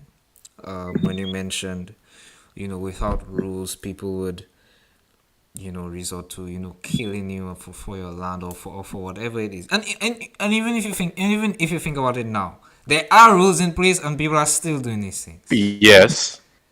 So I mean, I was just saying that to say, look at the purge. Not now niggas looking for a purge. So you check it, Rob Massey. You understand what I'm showing you? Rob Avalisa Courts. fellas. Having Fellas, said that, there's actually a time in Russia's own history when that happened. You know, a I was telling purge? you about it. No, not the purge. The thing Oh. about without rules, Okay, just okay, taking okay. what you want. You know, because Hold I was on. telling you about Before Stella. we go further on this heavy topic, though, I would like to I would like to divert attention to podcast live chat Oh, sorry. audio. But continue. Let me look at it. Do I have, hold on, let me look at it now. Hold on. You know, everybody here can just individually look in that chat. Okay. I get you. I Where get is you. it? I added to. How can you see it? You have to scroll up. It's in one of the text channels. I'll actually put it on the Oh, screen. free chat is in free chat. No, podcast live chat. Oh, uh, yeah, let me continue. I'll put it up on the screen for you then. Oh, I see, I see. Yeah, but go ahead, Sam. You were saying that you were Oh speaking shit. on Uh, Hold on there. I trying to get back to the. All right, I'm there. All right. Yeah, so I was saying like as I was telling you that about the thing in Russia, we're not going back there, but I just want to take back go into a event that happened in the history. You know, there's actually a book as Jordan Peterson highlights, and I do right now. That's a must-read book, The Good Archipelago. I searched in it soon. It's a very powerful book, and it's actually the same thing that happened in Russia not too long ago with Stellan. Basically, they have these farmers, right? They are these farmers. They make majority of the crops, and then they're saying that these guys just have all the money. I mean, need to stop this. So they go, they kill them, they rape their wives, they enslave their children, and you know what happened after that? Everyone became Just one. poorer, and everybody became hungry, and a lot of people died. You know, because although they did what they want, they got rid of these rich folk, but these rich folk were the ones that were producing all of the food They're the ones that was keeping the economy alive, and they're the ones that were keeping a lot of things in check. You know. So now that's why there must be this balance between the conservatism of a people and the liberalism of a people. Because when things are too liberal, you get things like that. People thinking that all these things should not be, and when they actually dispose of them completely, there there is problem. But Up to yeah, basically, yeah, liberalism ultimately brings destruction yeah, when left unchecked. yeah, Too much. yeah. When left unchecked. Too much of it, because a society should be have a level of liberalism, a level of How conservatism, conservative because when it's too Okay. conservative, it it doesn't becomes progress. yeah, and it It's becomes stagnant. communist. It becomes communist. Uh oh yeah, I think yeah because you're talking about classical liberalism, right? No, I'm talking about the when a society is leaning too left or too right. Yeah, yeah. I'm talking about Yeah, you're talking about this in the classical sense, not yeah, the yeah, modern. yeah, yeah, yeah, yeah, yeah. Because the Because modern sense is yeah, all kinds of fucked up. The classical yeah. sense, yeah, you get Mm. Funny, cause Because what? Mm. oh, good, you good, get good, Continue, continue. good, good, good, good, good, good, good, good, good. No, I've talked so much already. Let Oh, somebody else I no, I talk. was just about to say, I was just, it was nothing anything crazy. It just reminded me of that um Attack on Titan episode where they finally got rid of the fellas at the top, and you check it, trouble Mm. was in the place. Boy. Shamily. Yeah, trouble was in the Actually, place as the I movie. actually gave up on Attack of Titan and after trying to look back at it again. That's so what Yeah, Yeah, I man, you yeah, have but to, you you have have to, to, you you have to, have you to, you have to, have to, you because have have to. you to. know what made me drop that series. You know what made me drop it? What happened? I was at the part where Aaron was there, right? And then he was trapped in some kind of crystal place, right? And then that was the Levi act. That was the Levi act, Okay. right? And he was trapped in them crystal place, and then you just started crying. When I saw this guy crying, I just give up on the show. I just give up on the show. I uh, just give up on I the go like show. I said, I was like, I was it kind of messed me up, but I had to finish it though. You have to finish. Trust me, it gets I, better. I, It gets I, better from there. I gave up on not the show even because like not even to that's not me, even like Levi was that's not even carrying like for a me. low hold on no. That's not even like a low point because as you will learn, everything connects to the future. Yeah. Everything is relevant in the series. Because to me, like Levi was carrying it for me because Levi is my favorite character. But to me, that crying scene, it broke the donkey's back. I could not take it anymore. I left the series. I mean, yes, Aaron is a horrific character until later in the series. In like the last third of the series, Aaron is like incredibly base. Actually a big G. Yeah, I man, yeah, really man, yeah, man. I really like Aaron in the latter part of the series. Mikasa also calms down a little bit, becomes a little bit more bearable. Um, Bearable. Sa- Bruh. I can't. Well, I won't say Yeah, much more on it, but the yeah. series really does. The characters really do improve. I'll try You again. know, I'll try again tomorrow. I'll try again. Yeah, I give give it a it shot, another man. try. Give it I a give shot. it Give another it a shot. try. Give it a shot. You know, Because to me, it's at it's the level.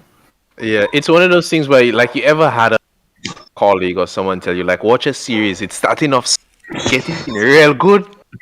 It's one of those things, my friend. Don't mind it, as you see that, just watch it. Even if your belly boiled to stop watching it, continue watching it. Trust me, I mean, doggy. like, do you like you well miss out on like some fantastic Levi moments. Bruh. Like the arc you're talking about, dog. The climax is so good for Levi. Oh Yeah, my god. for sure, for sure. Yeah, Yeah, actually, for sure. because he kills the guy. Yeah, yeah. Yeah. Yeah. Yeah, Ari, that's good. I Well, mean, we have now been running for just over 2 hours, yeah, 2 hours Yeah. 15. so it's about time to wrap it up. Yeah, we'll wrap it up now. I'm just thinking for a second of the next topic for next week. I actually have a few Well, stuff down. ne- Yeah. Well, next week we will have more coverage of Ukraine and Russia Oh yeah, after definitely an seeing update. conflict develop for a week over the course of a week. Um, we'll also have whatever Dwayne thinks of during the course of the week. Yeah. You know, and that you wanna head up. We wanna have you wanna do closing remarks, Edwin? Closing remarks. I would not really remarks, just promotion. We still have that money episode to do with Cam. And we also have something cooking up with Cam again with the Jordan Peterson's appearance on the Jordan Experience. We're still working on that, but that's on the line. Um, Other than that, not really, no remarks for me. Just promotions. Yeah. Okay, Cam. Um, so what I would say before I give my remarks is I would like to actually say a prayer after everyone finished speak on behalf of Ukraine and for the safety of the others. For sure, for sure. But what I would like to say is first off, again, I feel so terrible because I have forgotten this gentleman's name. Um, can you please remind me of your name really quickly, if you don't mind? Miss Samson. Samson. Samson. Yeah, yeah. Yes, yeah, yeah. So again, I just want to, come to the point and come to say, like these conversations are like actually good. Like being able to discuss with individuals who have or who may seem to have opposing, mindsets and stuff like that. And also myself, as I've been doing like some deep internal like research on what makes me tick and what makes me thing, and in an attempt to control that disagreeableness that I know I do have. I sometimes may come across rough, but at the end of the day, like, I know for a fact because of my realization of the allegory of the cave, I don't want to be living in an echo chamber where sometimes it's like it's only just confirmation bias and all I hear is I think I know. There's so much more to truth than the eye can see. So again, I want to thank you for showing up. Thank everyone for being here again. Glenn with the presentation and stuff, and a message to everyone as well that looking into the podcast that one thing that the world can do a lot more of right now is humility. So yeah. Well said. Interesting. Hmm. Okay. All right, Tom, you have anything to closing? Okay. It's a very good podcast. It was a little rough at the beginning. I'm not lying. A little rough at the beginning. Not Yeah. because of the discussion if came or anything, but because of the Ukraine thing. But I really enjoyed the presentation about the Ukraine. I understood a lot from it. Um, it it didn't change my perspective about the situation, but it gave me more information I did not know. You know. Hmm. Um. Yeah, you're welcome, man. Yeah. I like the discussion about the Socrates and all of that. It was very good. I like the fact that you brought Jesus into it, and all of that. Yeah, man. You Yeah, bring a man. little, you bring a Yeah, little man. Jesus there. So it for me of God for a bit. I wanted to come to come punching in it. If the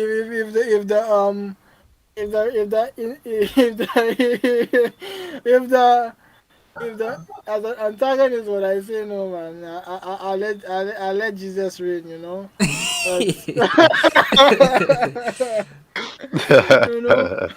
you know hopefully I could come on, and hopefully there's a guy that me and we know that I would want to come on, Oh but yeah, yeah.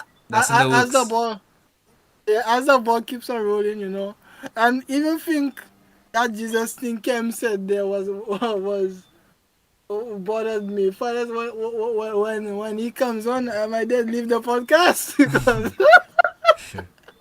I will not be able to. I will not be able to take it, and I will not be able to refute him. So I don't have no choice. It's coming to that point. Don't worry. We'll build a climax, and then I, we'll I, have I, that special guest on. yeah, but it was a good experience. But I'm interested in coming on for the Jordan Peterson one if I'm invited. That's The fine. Jordan Peterson We'll make it happen. presentation because I myself I'm a big fan of his. He's someone that I look up to and I try to be well. I try to be like in a certain perspective, but the two ultimate persons I try to be like is Socrates and Nietzsche. But that's for another show. But No thank problem. you. Yeah, good vibe. Um, as for me, um, Haiti versus Dominican Republic. When reunify Hispaniola, Boy, good. Boy, you pretty fire there, boy. uh, That's freaking out. yeah, yeah, and if but one person note, I do know that the Dominican Republic and Haiti are not on good terms. I would hope Ah, that I would hope that that a peaceful unification of the island would take place, and hopefully, and I pray that that's something that will manifest in the future rather than con a conflict as has unfolded up in Europe. And with that said, Cam, if you would like to say your prayer now. Yes, most definitely. Let us pray. Dear God in heaven, hallowed be thy name. Thy kingdom come, there will be done on earth as it is in heaven. Thank you so much for the blessings of the Sabbath day, for life, for breath, for health and wealth in more ways than just finances. We thank you and we praise you, Lord. I pray on behalf of the people of, Ukraine. There's not much I can do by myself as a person, but we know how powerful you are, and thy will be done. Thy will be done. Lord, thank you so much once again for everything you've done and to do. And when time shall be no more, and show us all a place in your most heavenly kingdom. In Jesus' name I pray. Amen. Amen. amen. Goodbye. Goodbye. All right, folks. Amen. Yeah. This was, I'm not too sure what number episode this is. I'm not too sure what installment this is, but this Who's was, counting? yeah. I have to go back to renumber it, but this was the board experience. Thank you all once again for tuning in, and see you all next weekend. God's way. Yeah. Thanks for having me.